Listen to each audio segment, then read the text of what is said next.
शुरू करते हैं, फिर इंडिया पाकिस्तान और इंडिया ईरान करेंगे। इंडिया ईरान तो थोड़ा बहुत हो सकता है पूछा जाए, तो पहले इंडिया नेपाल रिलेशंस करते हैं। इंट्रोडक्शन देखते हैं, इंडिया नेपाल रिलेशंस का इंट्रोडक्शन देखते हैं। India and Nepal share a unique relationship of friendship and cooperation characterized by, क्या क्या कैरेक्टरिस्टिक है इंडिया नेपाल रिलेशंस में? यूनिक रिलेशनशिप है और कोऑपरेशन है। और इसमें जैसे कि पहला है open border and free movement of people, तो हमारा जो इंडिया नेपाल बॉर्डर है ये ओपन बॉर्डर है, यानी आसानी से लोग इधर से उधर जा सकते हैं विदाउट एनी वीजा रेस्ट्रिक्शन और कोई भी इशू है वो नहीं है, आसानी से इधर से उधर जा सकते हैं। Deep rooted cultural deep rooted cultural tie है। पता होना चाहिए कि पूरा दुनिया में एकमात्र कंट्री जो हिंदू नेशन के नाम से जाना जाता है वो नेपाल है, और भारत में जो हिंदू मेजोरिटी पॉपुलेशन है तो उस वजह से भी रिलेशन हमारा इंपॉर्टेंट हो जाता है। तो और जो वहां पर रामायण से रिलेटेड जो सीता माता का जन्म हो, हालांकि सीता माता का एग्जैक्ट जहां पर मिली थी वो तो सीतामढ़ी में है, पर जो मिथिला राज्य था वो नेपाल में भी नेपाल में ही मेजोरिटी था।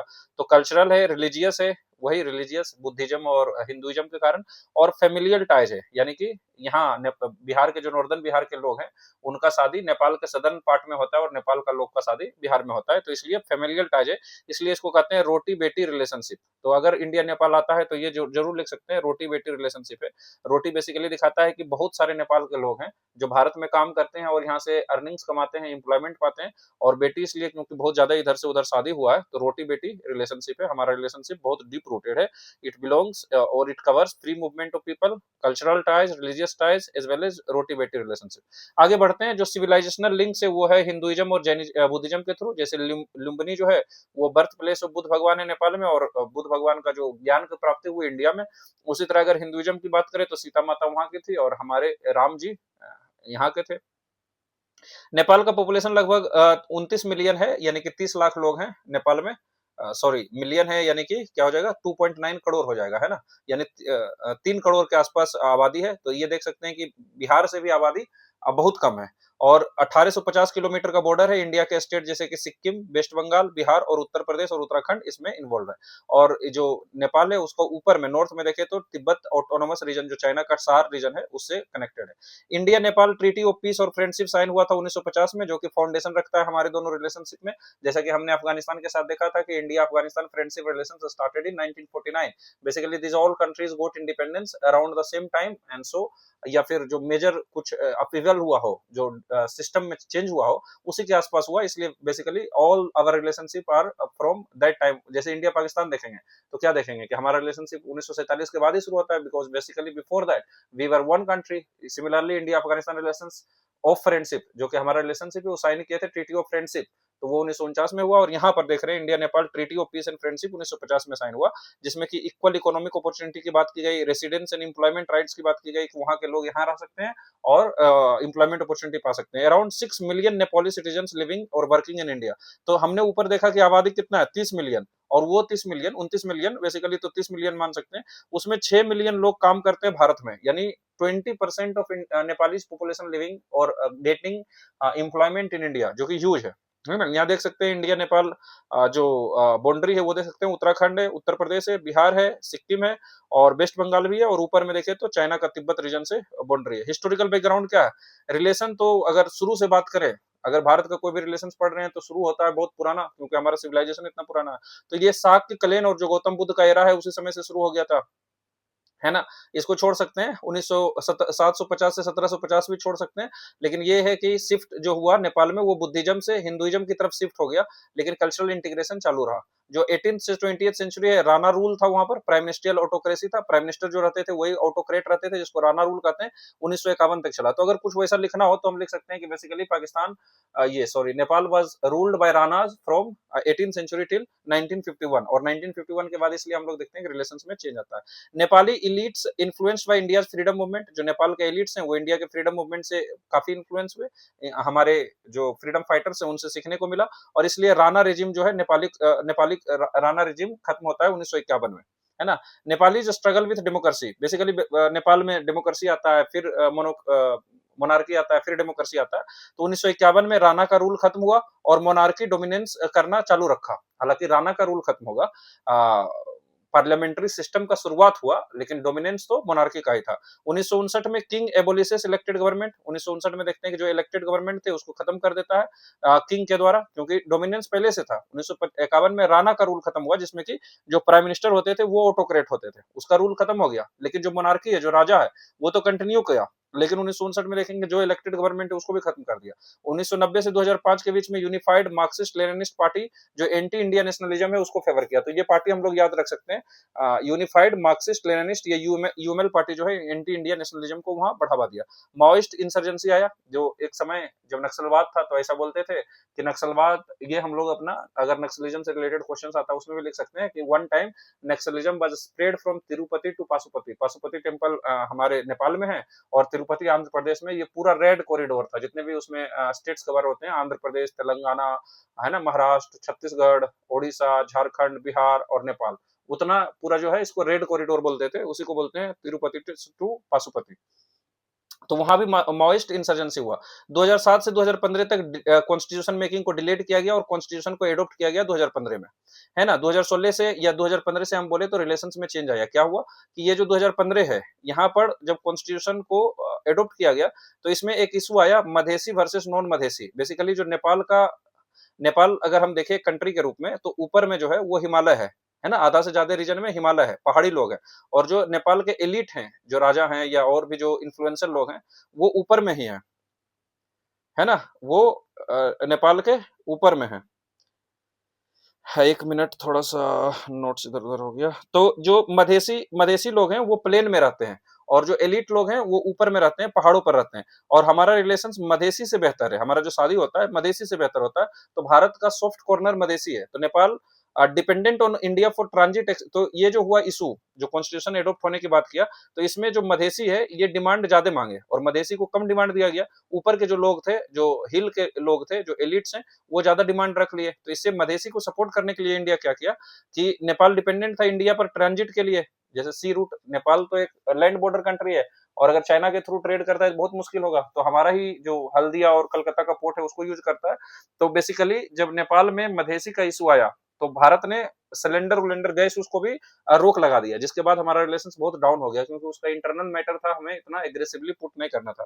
तो 2015 का जो कॉन्स्टिट्यूशन एडॉप्ट किया गया उसमें मधेसी एजिटेशन हुआ। आप इसको समझ सकते हैं कि मधेसी एजिटेशन 2015 के कॉन्स्टिट्यूशन में क्यों हुआ, because Madhesis rights were not given into the constitution and so they started agitating against the hilly peoples और against the elites, against the government basically. So वहीं पर भारत क्या किया इस समय, Bharat try to do blockade so that goods can not reach Nepal. जो भारत से सामान जाती थी नेपाल ना जा सके, वहीं पर ट्रस्ट डेफिसिट आया और इसलिए नेपाल अब चाहता है कि जो हमारा रिलेशन है नेपाल और चाइना का रिलेशन, नेपाल का इंडिया का रिलेशन, वो डाइवर्सिफाई करना चाहता है, इसलिए ग्रेटर एंगेजमेंट विद चाइना कहता है। और अब इंडिया को चैलेंज हुआ तो इंडिया से कहीं ना कहीं डिप्लोमेटिक मिस्टेक उस समय हुआ, है ना।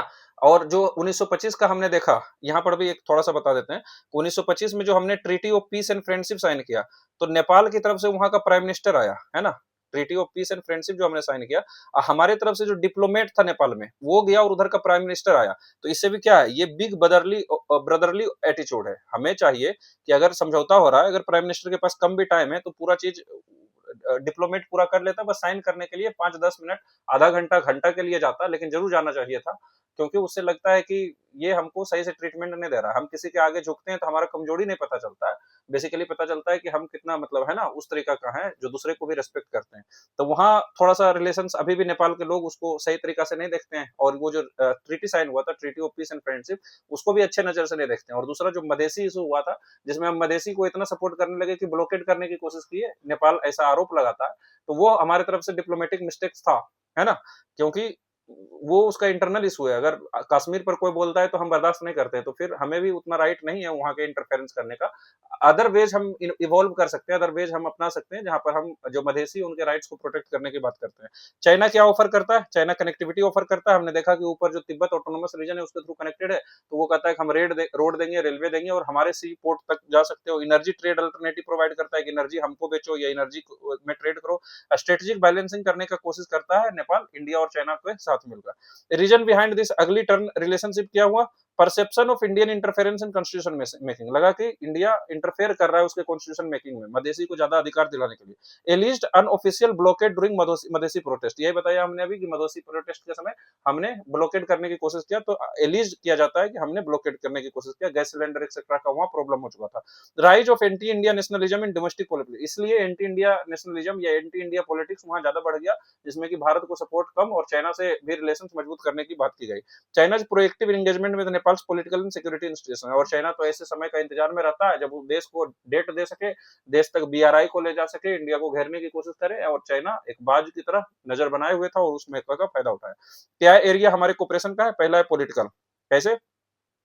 Restoration of democratic process through election, 2013 में बेसिकली जो इलेक्शन हुआ तो हमने डेमोक्रेटिक इंस्टीट्यूशंस को प्रोवाइड किया। रेगुलर हाई लेवल विजिट होते हैं और डायलॉग मैकेनिज्म है। इंस्टीट्यूशनल फ्रेमवर्क है, जैसे इंडिया नेपाल ज्वाइंट कमीशन है, जिसके थ्रू हम लोग आपस में सहयोग कर सकते हैं, बात कर सकते हैं। इकोनॉमिक रिलेशंस कैसा है? बेसिकली पॉलिटिकल में हम बता सकते हैं कि both countries leaders continuously meet with each other in order to improve the relations between these two countries, है ना। उतना तो लिखने का समय नहीं मिलेगा कि 3-3 4-4 पॉइंट लिखे, और ऐसा भी नहीं होगा कि इंडिया नेपाल रिलेशंस पर पूरा 38 नंबर का पूछ ले।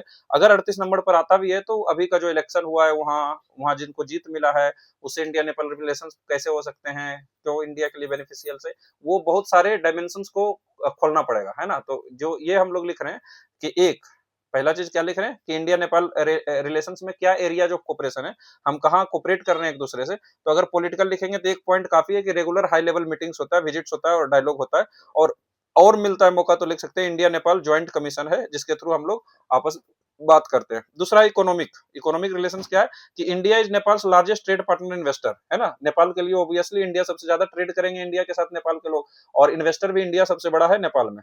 ट्रेड एक्सपेंड किया है 1995 से 2019 तक सिग्निफिकेंटली।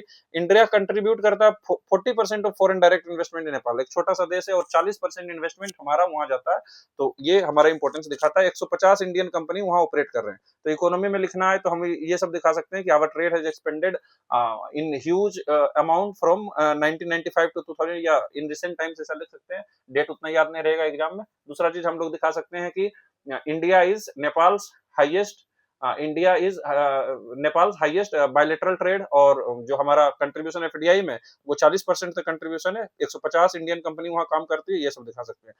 क्या मैकेनिज्म है इकोनॉमिक कोऑपरेशन का? ये है treaty of trade and transit, ये साइन हुआ था, ट्रीटी का नाम है treaty of trade and transit, इसी के थ्रू अभी इकोनॉमिक कोऑपरेशन होता है, जिसमें कि हम लोग प्रोवाइड करते हैं duty free access to Nepali goods in India. Nepal के जितने भी वस्तु हैं भारत में ड्यूटी फ्री आ सकते हैं, विदाउट एनी टैक्स आ सकते हैं। Ensures Nepal access to sea via Indian ports, जैसे कलकत्ता पोर्ट से, क्योंकि अगर नेपाल को अमेरिका से सामान मंगाना है, नेपाल को अगर मान लिया जाए यूरोप से सामान मंगाना है, तो वो कलकत्ता पोर्ट आके फिर इंडिया के थ्रू जाएंगे, तो ये सब उसको मिलता है treaty of trade and transit. Simple है, ट्रेड के लिए और ट्रांजिट मतलब होता है जो रास्ता देना होता है, तो ट्रांजिट और ट्रेड के लिए हमने समझौता किया है, जिसमें ड्यूटी फ्री एक्सेस देते हैं और एक्सेस सी को प्रोवाइड करते हैं। Allows export to third countries through India, जैसे कि सामान यूरोप से नेपाल जाना हो तो इंडियन पोर्ट के थ्रू जाएगा, उसी तरह अगर नेपाली एक्सपोर्ट भी करना चाहते हैं तो हमारे थ्रू ही जाएगा, है ना। Treaty of friendship and cooperation पर दिया हुआ है, ये इंश्योर करता है म्यूचुअल सिक्योरिटी कंसल्टेशन, कि जो सिक्योरिटी के क्षेत्र में लगातार एक दूसरे से हम कंसल्टेशन में रहे, ताकि नेपाल की भूमि को पाकिस्तान इंडिया के खिलाफ यूज ना किया जाए, जैसा कि वो जो कांधार एयरक्राफ्ट वाला हुआ था, नेपाल से ही बेसिकली वो जहाज उड़ा था और उसको अफगानिस्तान में लैंड कराया गया था, है ना। या फिर पाकिस्तान नेपाल को यूज करता है कि इंडिया में जो टेररिस्ट है उसको भेज सके, तो ये जो म्यूचुअल सिक्योरिटी कंसल्टेशन है बहुत इंपॉर्टेंट है। रिकॉग्नाइज करता है सोवर्निटी और टेरिटोरियल इंटीग्रिटी, कि हमें उसका क्षेत्र नहीं चाहिए, उसका हमें नहीं चाहिए। Facilitate defence cooperation and information sharing, infrastructure में क्या कंट्रीब्यूट करते हैं? India supports Nepal through technical agency like rail India technical and economic survey, basically इतना याद नहीं होगा तो हम लोग कह सकते हैं कि we provide technical support to Nepal in infrastructure, है ना। इंफ्रास्ट्रक्चर में हम लोग टेक्निकल सपोर्ट प्रोवाइड करते हैं, किसके थ्रू करते हैं उतना तो शायद बीपीएससी के लिए इंपॉर्टेंट ना हो, तो हम लोग दिखा सकते हैं कि we provide technical assistance to Nepal. ऐसा सभी देशों के साथ लिख सकते हैं, बेसिकली इंडिया सुपर मतलब उन सब देशों के कंपैरिजन में बहुत ज्यादा हम लोग एडवांस्ड हैं, तो हम लोग टेक्निकल, जैसे कि अभी देखे थे हम लोग बांग्लादेश में हम लोग रूपपुर न्यूक्लियर पावर प्रोजेक्ट में सपोर्ट दे रहे हैं, तो वो क्या टेक्निकल असिस्टेंस है, बस वो एग्जांपल है, यहाँ एग्जांपल ना भी, वो focus on transport infrastructure and technology transfer करते हैं और ट्रांसपोर्ट पर करते हैं। क्या कनेक्टिविटी है? नेपाल लैंडलॉक्ड है, डिपेंड इंडिया पर करती है कनेक्टिविटी के लिए, इसके लिए बनाया गया काठमांडू रक्सौल रेलवे लिंक, ये तो इंपॉर्टेंट हो जाएगा क्योंकि रक्सौल बिहार में है, तो काठमांडू रक्सौल रेलवे लिंक है, वहां का राजधानी रक्सौल जुटा हुआ है। इनलैंड वाटरवेज एक्सेस है, जैसे Sagarmatha Sagar concept linking Everest to Indian Ocean, है ना। सागर माथा सागर कॉन्सेप्ट, ये क्या है? सागर माथा किसको बोलते हैं? माउंट एवरेस्ट को बोलते हैं, है ना। हिमालय को, तो हिमालय माउंट एवरेस्ट को हम लोग सागर से कनेक्ट करेंगे। एवरेस्ट हुआ नेपाल का सिंबोलिज्म और सागर हुआ इंडियन ओशियन का। तो सागर माता सागर कॉन्सेप्ट सिंपल हुआ कि we are connecting Nepal to the ocean via India so that its export can take place as well as import can take place through India. Cross border roads और energy network है, आगे और आएंगे। Defence क्या है, annual joint military exercise होता है, सूर्य किरण इसको दे सकते हैं। नेपाली आर्मी को, नेपाल आर्मी को ट्रेनिंग प्रोवाइड किया जाता है और पर्सनल को इंडियन इंस्टीट्यूशंस में, जैसे लवासना में भी जो नेपाल के आईएएस ऑफिसर्स हैं उनको भी ट्रेनिंग प्रोवाइड किया जाता है शायद, तो उसी तरह नेपाल आर्मी को भी ट्रेनिंग प्रोवाइड किया जाता है। गोरखा रिक्रूटमेंट है, 32,000 नेपाली सोल्जर्स इंडियन आर्मी में है। और यहाँ पर चैलेंज दिखा सकते हैं कि जो अभी अग्निवीर स्कीम आया है उसमें जो गोरखा है ये शायद उतना इंटरेस्टेड ना रहे, तो 32,000 नेपाली सोल्जर्स इंडियन आर्मी में थ्रू गोरखा रेजिमेंट या इन गोरखा रेजिमेंट, जिनके बारे में मोदी जी ने कहा था कि अगर कोई कहता है कि मुझे मौत से डर नहीं लगता है तो या तो वह झूठ बोल रहा है या वो गोरखा रेजिमेंट का सिपाही है। तो इतना सिग्निफिकेंट है खास करके चाइना के खिलाफ, क्योंकि ये पूरी माउंटेनियस रीजन में रहते हैं। Tradition of conferring honorary general ranks to army chiefs of both country, जैसे जो इंडिया के आर्मी चीफ्स है, आर्मी का जो चीफ है, हेड है, सबसे बड़ा ऑफिसर है, और पाकिस्तान को जो आर्मी चीफ है, तो ये सॉरी नेपाल का जो मिलिट्री है वो इंडियन आर्मी चीफ को कहेगा कि आप हमारे देश का जनरल हो, उसी तरह इंडियन आर्मी कहेगी उसके आर्मी चीफ को कि आप हमारे देश का जनरल हो। ये ऑनर के लिए है, ये संबंध को दिखाता है कि हम एक दूसरे पर इतना ट्रस्ट कर सकते हैं कि दूसरे देश के आर्मी को अपना जनरल की तरह सम्मान दे सकते हैं। मल्टीलेटरल कोऑपरेशन है, जैसे कि कौन कौन से पार्टनरशिप बनाए जिसमें हम लोग सहयोग करते हैं। पहले देखिए BBIN इनिशिएटिव है, बांग्लादेश, भूटान, इंडिया, नेपाल इनिशिएटिव। अब यहाँ पर जितना भी आया था पहले जो हमने पढ़े उसको यहाँ पुट कर सकते हैं, जैसे कि था BBIN है ना, एनर्जी ग्रिड की ग्रिड बनाएंगे और एक एनर्जी लाइन को फेवर करेंगे, चारों देश में एनर्जी फ्लो करे।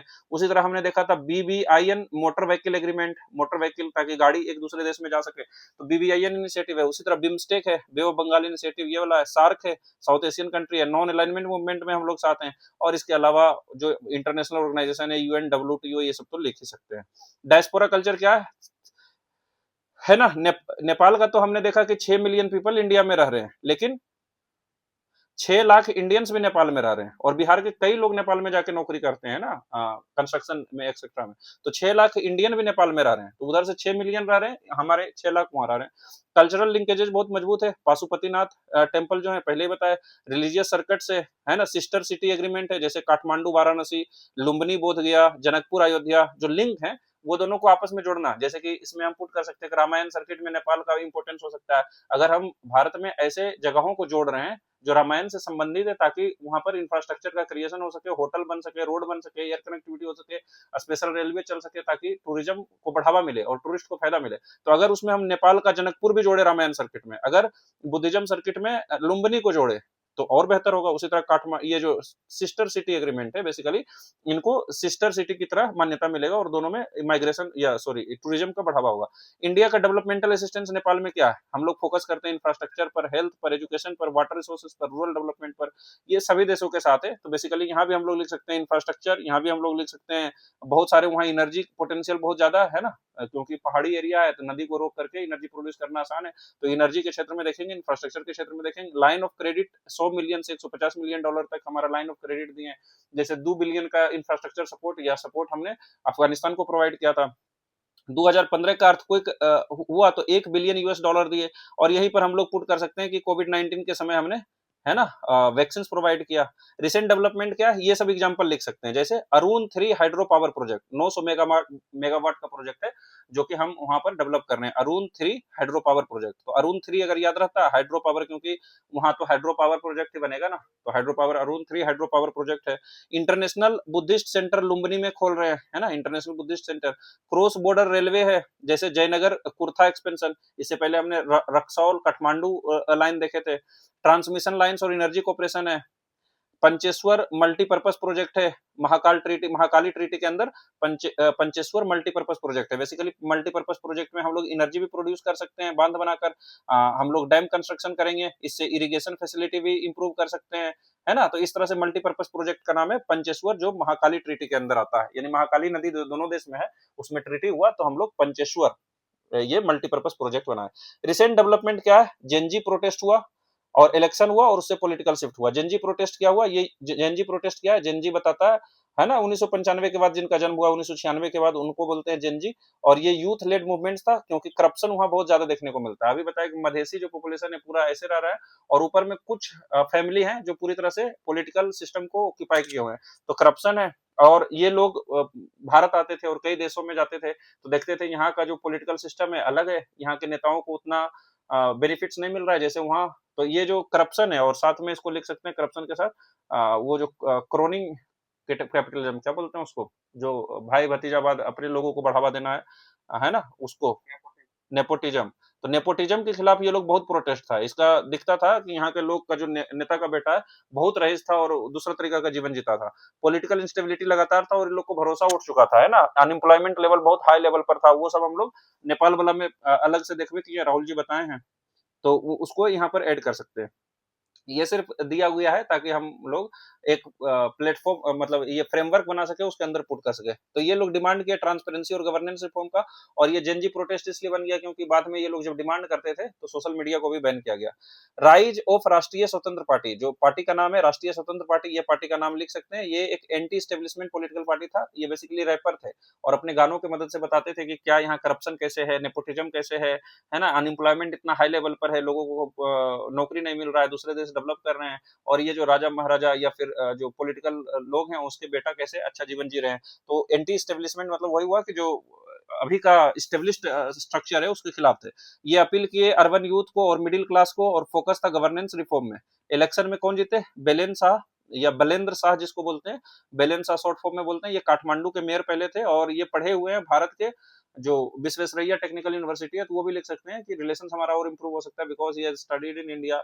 पहला रीजन। दूसरा रीजन एंटी स्टेब्लिशमेंट है, यानी ये मधेसी के लिए बेटर काम कर सकते हैं, जिसको कि हम जैसा कि हम चाहते थे, है ना? और उसमें जो पुष्प कमल प्रचंड जो इससे पहले प्राइम मिनिस्टर थे वो चाइना की तरफ झुके हुए थे, तो उसको हराया है, बहुत बुरी तरीका से पराजित किया है। तो इंडिपेंडेंट कैंडिडेट विक्ट्री हुआ है। इंडिपेंडेंट और रिप्रेजेंट करते हैं shift towards technocratic and performance based politics. Technocratic मतलब टेक्नोक्रेट है, पढ़े लिखे लोग हैं, है ना? बिलेंद्र शाह भी बहुत पढ़ा लिखा आदमी है। तो ये परफॉर्मेंस बेस्ड पॉलिटिक्स को दिखाता है, और इससे जो नेपाल में लगातार गवर्नमेंट चेंज हो रहा था, बेसिकली उसको कहते हैं, मतलब क्या, चेयर प्ले, जो हम लोग musical chair play in Nepal politics. Musical chair play की तरह था कि तीन चार लोग थे, वो लगातार कभी ये प्राइम मिनिस्टर बनते थे, ये हटते थे तो वो बनते थे, तो एक ही सिस्टम रिपीट होता था। और अनस्टेबल गवर्नमेंट था क्योंकि कभी मेजोरिटी आता नहीं था, और इस बार पूरा मेजोरिटी में आए हैं ये सरकार, तो इससे वहां का जो फॉरेन पॉलिसी है वो भी स्टेबल रहेगा। इससे इम्पैक्ट क्या होगा इंडिया नेपाल रिलेशन में? पॉजिटिव में क्या होगा कि इमरजेंस ऑफ प्रेगमेटिक लीडरशिप का इमरजेंस हो सकता है, और ग्रेटर फोकस डेवलपमेंट और कोऑपरेशन पर हो सकता है।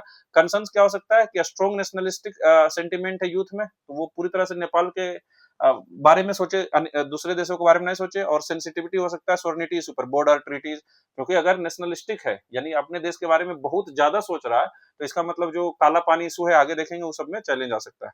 इम्प्लीकेशन, अच्छा वो नहीं आया क्या? आगे तो आना चाहिए था। हाँ हाँ, आगे है दिया हुआ।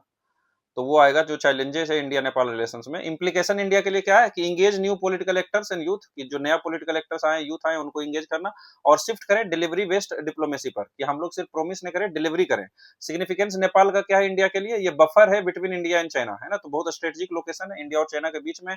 इकोनॉमिक क्या है कि हाइड्रो पावर पोटेंशियल और ट्रेड का पोटेंशियल बहुत ज्यादा। हाइड्रो पावर पोटेंशियल तो बहुत हाई है। सिक्योरिटी क्या है? यहाँ से इलीगल एक्टिविटी को कंट्रोल कर सकता है, क्योंकि हमारा जो ओपन बॉर्डर है, पाकिस्तान अगर इसको ज्यादा यूज करता है, टेररिज्म बढ़ता है, चोरी डकैती बढ़ता है, तो इंडिया पर इसका इंपैक्ट पड़ेगा। कनेक्टिविटी क्या है? रीजनल इंटीग्रेशन है, बीबीआईएन एमबीए के थ्रू। सिग्निफिकेंस क्या है इंडिया का नेपाल के लिए? तो हमने पहले ही बताया कि नेपाल का जो 66% ट्रेड है वो इंडिया के साथ होता है। जो एफडीआई है इंडिया से 40% नेपाल जाता है, और ट्रांजिट एक्सेस प्रोवाइड करता है इम्पोर्ट एक्सपोर्ट के लिए, एनर्जी सप्लाई करता है ना? वहाँ इंफ्रास्ट्रक्चर डेवलपमेंट में सहयोग देता है। चैलेंजेस क्या है? ये सबसे ज्यादा इंपॉर्टेंट है नेपाल और इंडिया रिलेशन में, कि चैलेंजेस क्या है। ये चैलेंजेस पर ही क्वेश्चन पूछने का है। तो पहला है वाटर इशू, डिसएग्रीमेंट है, रिवर मैनेजमेंट, जैसे कोसी एग्रीमेंट पर डिसएग्रीमेंट है। बेसिकली भारत बार बार ब्लेम लगाता है कि बिना बताए वो लोग पानी बहुत ज्यादा मानसून में छोड़ता है, जिससे बिहार में फ्लड आ जाता है।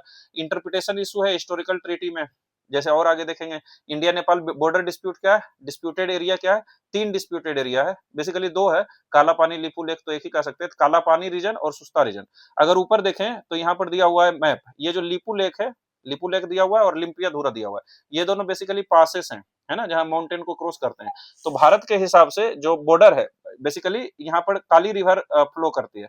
तो भारत के हिसाब से जो काली रिवर है, ये लिपू लेक से निकल के आता है। बेसिकली जो काली रिवर नीचे इंडिया नेपाल बॉर्डर पर है, ये दो स्ट्रीम से, एक जो लिपू लेक से आती है और दूसरा जो लिम्पियाधुरा से आती है ना। दो स्ट्रीम है, यानी दो छोटी छोटी धाराएं मिलकर काली रिवर बनती है, जो इंडिया नेपाल बॉर्डर पर है। इंडिया बोलता है कि जो लिपू लेक से आ रहा है धारा, है ना, जो लिपू लेक से धारा आ रहा है, यही क्या है, यही लिपू लेक से आने वाला धारा ओरिजिनल ओरिजिन माना जाता है काली रिवर का। और नेपाल वाला बोलता है जो लिम्पियाधुरा से आ रहा है धारा, जो स्ट्रीम आ रहा है काली रिवर का, उसको वो लोग ओरिजिनल मानता है। इसके वजह से अगर हम लिपू लेक से आने वाली धारा को माने, तो ये पूरा एरिया क्या हो जाएगा, इंडिया में आ जाएगा। और लिम्पियाधुरा से आने वाला को माने, तो ये पूरा एरिया क्या हो जाएगा, नेपाल में आ जाएगा। तो अभी ये जो काला पानी रीजन, इसी को बोलते हैं, या इसी को हम लोग लिम्पियाधुरा लिपू लेक रीजन भी बोल सकते हैं। तो ये जो पूरा रीजन है काला पानी रीजन, इसी को पूरा रीजन को क्या कहेंगे, काला पानी रीजन। ये जो रीजन है, ये इंडिया अभी एडमिनिस्टर कर रहा है, और this is part of Uttarakhand, है ना, जो पिथौरागढ़ डिस्ट्रिक्ट है उसका पार्ट है। नहीं, चमौली डिस्ट्रिक्ट का पार्ट होगा ये, मोस्ट प्रोबेबली चमौली डिस्ट्रिक्ट का पार्ट होगा, क्योंकि चमौली पहले, फिर पिथौरागढ़ है, फिर उत्तरकाशी है। तो चमौली डिस्ट्रिक्ट का पार्ट है ये। उत्तराखंड का बेसिकली हम लोग एग्जाम में लिखेंगे कि this is part of Uttarakhand and it is administered by India, but it is again and again demanded by Nepal, और वो अपना कभी मैप में दिखाता है, उसके कारण चैलेंज होता है। दूसरा है सुस्ता रीजन। सुस्ता रीजन बेसिकली जैसे यहाँ पर रिवर के ओरिजिन पर डिबेट है, उसी तरह वहां भी है। जो बिहार में जो रिवर फ्लो करती है, आगे देखेंगे, तो उसमें उसके कारण डिबेट है। तो काला पानी इशू क्या है, dispute over origin of Kali river, है ना। इंडिया कहती है कि लिपू लेक से आ रही है, वो कहते हैं लिम्पियाधुरा से आ रहा है। तो हिस्टोरिकल मैप इनकंसिस्टेंसी है। सुस्ता डिस्प्यूट क्या है, ये जो गंडक रिवर है, इसके शिफ्टिंग के कारण दिक्कत हुआ है। और जो बेसिकली ये जो सुस्ता रीजन दिखा रहा है, नारायणी रिवर और ये जो ब्लैक कलर का है, इसको बीच में दिखा रहा है। तो अब गंडक रिवर क्या है, मूव कर गया है। तो गंडक के इस तरफ वाला जो रीजन है, ये बिहार का पश्चिम चंपारण का हिस्सा हो गया। लेकिन नेपाल ये सुस्ता रीजन को डिमांड करता है, क्योंकि उसका कहना है कि ये जो रिवर है, ये शिफ्ट हुआ है, उससे पहले तो हमारा ही पार्ट था ना, इसके कारण। तो लीगल डायमेंशन इशू का क्या है कि सडन रिवर चेंज, यही है इसका कारण, कि बाउंड्री अनचेंज रहा, रिवर चेंज हो गया। तो अगर, है ना, उसके कारण चैलेंज आ रहा है। तो इसको छोड़ सकते हैं, बाउंड्री शिफ्ट नहीं कर पाए हम लोग। जो जैसे जैसे रिवर चेंज हो रहा था, बाउंड्री भी शिफ्ट होना चाहिए था, वो नहीं हो पाया, उसके कारण चैलेंज है। International law on transboundary water dispute का क्या है, ये इंपॉर्टेंट नहीं है। सिक्योरिटी इशू क्या है, open border leads to terrorism support network, जो पाकिस्तान का टेररिज्म बहुत बार आता है। स्मगलिंग और ट्रैफिकिंग, ये बहुत बड़ा चैलेंज है, कि जैसे स्मगलिंग, खास करके जो काउंटरफिट नोट्स हैं, जो डुप्लीकेट नोट्स होते हैं पाकिस्तान में, जो छपते हैं, धुरंधर फिल्म मूवी में दिखाया गया, वो नेपाल के थ्रू भी भारत में भेजा जाता है। तो स्मगलिंग और ट्रैफिकिंग है। फेक करेंसी सर्कुलेशन, यही बता रहे थे, फेक करेंसी सर्कुलेशन नेपाल से बहुत ज्यादा होता है। और कैटल स्मगलिंग, है ना, ट्रैफिकिंग, ह्यूमन स्मगलिंग, ये सब भी इशू है, टेररिज्म इशू है। इशू क्या है, पीस और फ्रेंडशिप ट्रीटी के साथ viewed in Nepal is unequal treaty. क्यों, क्योंकि हमारा डिप्लोमेट साइन किया था और उसका वो साइन किया था, इसलिए डिमांड करता है रिवीजन के लिए, टू रिफ्लेक्ट सोरेन इक्वलिटी, के दोनों हम लोग बराबर देश हैं, इसको डिमांड करता है। चाइना का इंटरवेंशन क्या है, कि इंफ्रास्ट्रक्चर इन्वेस्टमेंट बनाया है बीआरआई के थ्रू, मिलिट्री कोऑपरेशन और कनेक्टिविटी एक्सपेंशन करना चाहता है, और ये चैलेंज है इंडिया के लिए। मधेसी इशू क्या है, 2015 के कॉन्स्टिट्यूशन में परसिव्ड एज नॉन इंक्लूसिव, कि 2015 का जो कॉन्स्टिट्यूशन नेपाल में बना, उसमें बताया गया कि मधेसी जो है, उसका राइट्स को इंक्लूड नहीं किया गया, इसलिए वहां प्रोटेस्ट हुआ और बॉर्डर डिस्ट्रप्शन हुआ। India emphasised need for inclusive political settlement. India बोला कि मधेसी के राइट्स को इंक्लूड करो, और उसके कारण अनऑफिशियल ब्लॉकेड हुआ और उसका चैलेंज हुआ। करंट इशू क्या है, नेपाल का जो न्यू पॉलिटिकल मैप है, जिसमें डिस्प्यूटेड टेरिटरी को दिखा रहा है नेपाल अपने हिस्सा में, हालांकि ये सरकार बनने के पहले की वो घटना है। तो रोड कंस्ट्रक्शन जो है, वो डिस्प्यूट है बॉर्डर एरिया में, और पीरियोडिक एंटी इंडिया प्रोटेस्ट वहां होते रहते हैं। वे फॉरवर्ड क्या है, कि हम लोग हाइड्रो पावर पर, कनेक्टिविटी पर और इंफ्रास्ट्रक्चर पर फोकस करें, फॉलो करें नॉन रेसिप्रोकल अप्रोच, वही है गुजराल डॉक्ट्रिन, कि we can provide as much as without wanting any, मतलब कि उधर से उतना रेसिप्रोकल सपोर्ट बिना डिमांड किए, हम लोग जितना ज्यादा उसको प्रोवाइड कर सके उतना बेहतर है। Avoid interference in internal affairs, जैसे मधेसी इशू को कुछ अगर दिक्कत होती है, तो हमको नहीं इंटरफेयर करना चाहिए। प्रोजेक्ट डिलीवरी स्पीड को इंप्रूव करना चाहिए। ये सभी देशों के साथ हमारा संबंध में बता सकते हैं कि we make a lot of promises, but we are not able to deliver them on time, whether it is in Afghanistan, Myanmar, Bangladesh और नेपाल। सो प्रोमिस करने से सिर्फ नहीं होगा, उसको डिलीवर भी करना होगा। Engage youth and emerging political leadership, जो अभी नया पॉलिटिकल लीडरशिप आया, उससे हमें इंगेज करने की जरूरत है, और यूथ का इंपोर्टेंस बढ़ा है, तो उसको भी strengthen people to people relation, ये भी सभी देशों में लिख सकते हैं कि we need to strengthen people to people relation, whether in Afghanistan, Myanmar और Nepal, even Sri Lanka, Maldives, because if people are more concerned about India's and their country's relations, then obviously the government will act according to the wishes of the people in a democratic country, क्योंकि vote का power होता है। Conclusion क्या है? India Nepal relation civilisational है, strategic है, interdependent है, पर इफेक्ट होता है ट्रस्ट डेफिसिट के कारण, डोमेस्टिक पॉलिटिक्स के कारण और ग्रोइंग चाइनीज इन्फ्लुएंस के कारण। अब बढ़ते हैं इंडिया पाक रिलेशंस की तरफ। कुछ पूछना तो नहीं है? नहीं, इसमें कोई दिक्कत नहीं है। तो इसमें हम देखेंगे कि थोड़ा सा है ना, उतना अच्छा से ऑर्गेनाइज बेटर ना हो, क्योंकि हर एक इशू को अलग अलग जगह दिखाया गया है। पर आंसर में हमसे अगर कोई क्वेश्चन पूछे तो उसको सबको एक साथ इंक्लूड कर सकते हैं। अगर इशू में दिखाना हो तो सब इशू एक साथ दिखा सकते हैं। अगर कोऑपरेशन में बायलेटरल ट्रेड का शायद डाटा नहीं दिया हुआ था, बस दिखाया था कि जो 66% है नेपाल का ट्रेड वो इंडिया के साथ होता है, और 40% जो एफडीआई है, हाँ, वो इंडिया के साथ होता है। वो डाटा को हम लोग पुट कर सकते हैं कि हम लोग बिगेस्ट ट्रेड पार्टनर हैं और 66% ट्रेड इंडिया में होता है। और वो वाला डाटा दिया हुआ था कि जो 6 मिलियन पीपल नेपाली हैं वो इंडिया में रह रहे हैं, और 6 लाख इंडियंस नेपाल में रह रहे हैं, मतलब एम्प्लॉयमेंट के लिए। ऑफ कोर्स 6 मिलियन, हाँ 6 मिलियन। इंडो 6 मिलियन में 6 मिलियन रहते हैं नेपाली इंडिया में। हाँ, 30 मिलियन में 6 मिलियन। और मिल भी जाते हैं ये लोग। यहाँ तो दिल्ली में तो हमको 2-3 बार मिला है, 2-3 लोग मिला है नेपाल का। एक से बहुत अच्छा दोस्ती हो गया था। कहाँ, अलीगंज में? अरे चले इंडिया पाक रिलेशंस की तरफ। हाँ, शुरू किया जाए। ठीक है, इसको थोड़ा शॉर्ट में बनाए हैं, उतना लेंदी ना है, लेकिन जितना भी डिस्प्यूट रीजन है वो वही मेजर इशू रहता है, तो उसको हम लोग देख लेंगे। और फिर इंडिया पाकिस्तान का क्वेश्चन पूछना तो बहुत कम संभावना है, पूछ भी ले तो जो इंडस वाटर ट्रीटी है उस पे कुछ पूछ सकता है ना, क्योंकि रिलेशंस लगातार एक ही तरह का इशू चलते आया है, वही इशू फिर से हाईलाइट होगा। तो इंडिया पाकिस्तान रिलेशंस को पढ़ते हैं। पाकिस्तान जो है वो north western neighbour of India है ना, नॉर्थ वेस्ट में जो बॉर्डर शेयर करता है जम्मू कश्मीर, पंजाब, राजस्थान और गुजरात में। रिलेशंस हैव रिमेन्ड बिटर, ये हमेशा कड़वा ही रहा है सिंस इंडिपेंडेंस, आजादी के बाद। Often termed as conjugal twins और ब्रदर इनेमी, है ना, हम लोग ट्विंस हैं एक तरह से देश में, या फिर ब्रदर इनेमी, मतलब ब्रदर भाई तो हैं लेकिन दुश्मन है। तो वो भाई वाला दुश्मन बहुत खतरनाक होता है, बाकी दुश्मन को तो भूल सकते हैं, भाई वाला दुश्मन डेंजर हो जाता है, क्योंकि सब जगह एक ही जगह खेत है, उसका ज्यादा फसल बढ़िया हुआ तब भी दिक्कत, खराब हुआ तब भी दिक्कत। तो वही यहाँ है। जो boundary emerge from red Cliff award, जो रेड क्लिफ अवार्ड हुआ था वहीं से जो इंडिया पाकिस्तान बाउंड्री है और इंडिया बांग्लादेश बाउंड्री है दोनों आया था, और ये रन ऑफ कच्छ से काराकोरम रेंज तक जाती है, आगे देखेंगे। रिलेशंस अफेक्टेड है क्रॉस बॉर्डर टेररिज्म, जो रिलेशंस का सबसे बड़ा चैलेंज है वो यही है, क्रॉस बॉर्डर टेररिज्म, है ना। और सीज फायर वायलेशन और टेरिटोरियल डिस्प्यूट, टेरिटोरियल डिस्प्यूट तो है ये चैलेंज, पर उतना बड़ा चैलेंज नहीं जितना क्रॉस बॉर्डर टेररिज्म है। अगर क्रॉस बॉर्डर टेररिज्म रुक जाए, सीज फायर वायलेशंस भी उतना इंपॉर्टेंट नहीं है जितना क्रॉस बॉर्डर टेररिज्म है, तो रिलेशंस फिर से इंप्रूव हो सकते हैं in spite of territorial disputes. अगर वो कश्मीर का हिस्सा नहीं भी देता है, बस हमारी तरफ टेररिस्ट को ना भेजे, तो फिर भी भारत का जो सहयोग है वो बढ़ जाएगा। इवेंट्स जैसे कि पुलवामा अटैक, या भी बोला यहाँ पर लिख सकते हैं पहलगाम अटैक, है ना, Pahalgaon attack, Pulwama attack, Balakot air strike, article 370 changes, ये इंटेंसिफाई कर दिया है टेंशंस को। Peaceful relations are crucial for regional stability and economic growth, है ना, ये पीसफुल रिलेशंस बहुत इंपॉर्टेंट है, नहीं तो इसी के कारण सार्क पूरी तरह से खत्म हो गया, south Asian association of regional cooperation जो है ना, या फिर जो तापी पाइपलाइन देखे वो भी इसी के कारण चौपट है।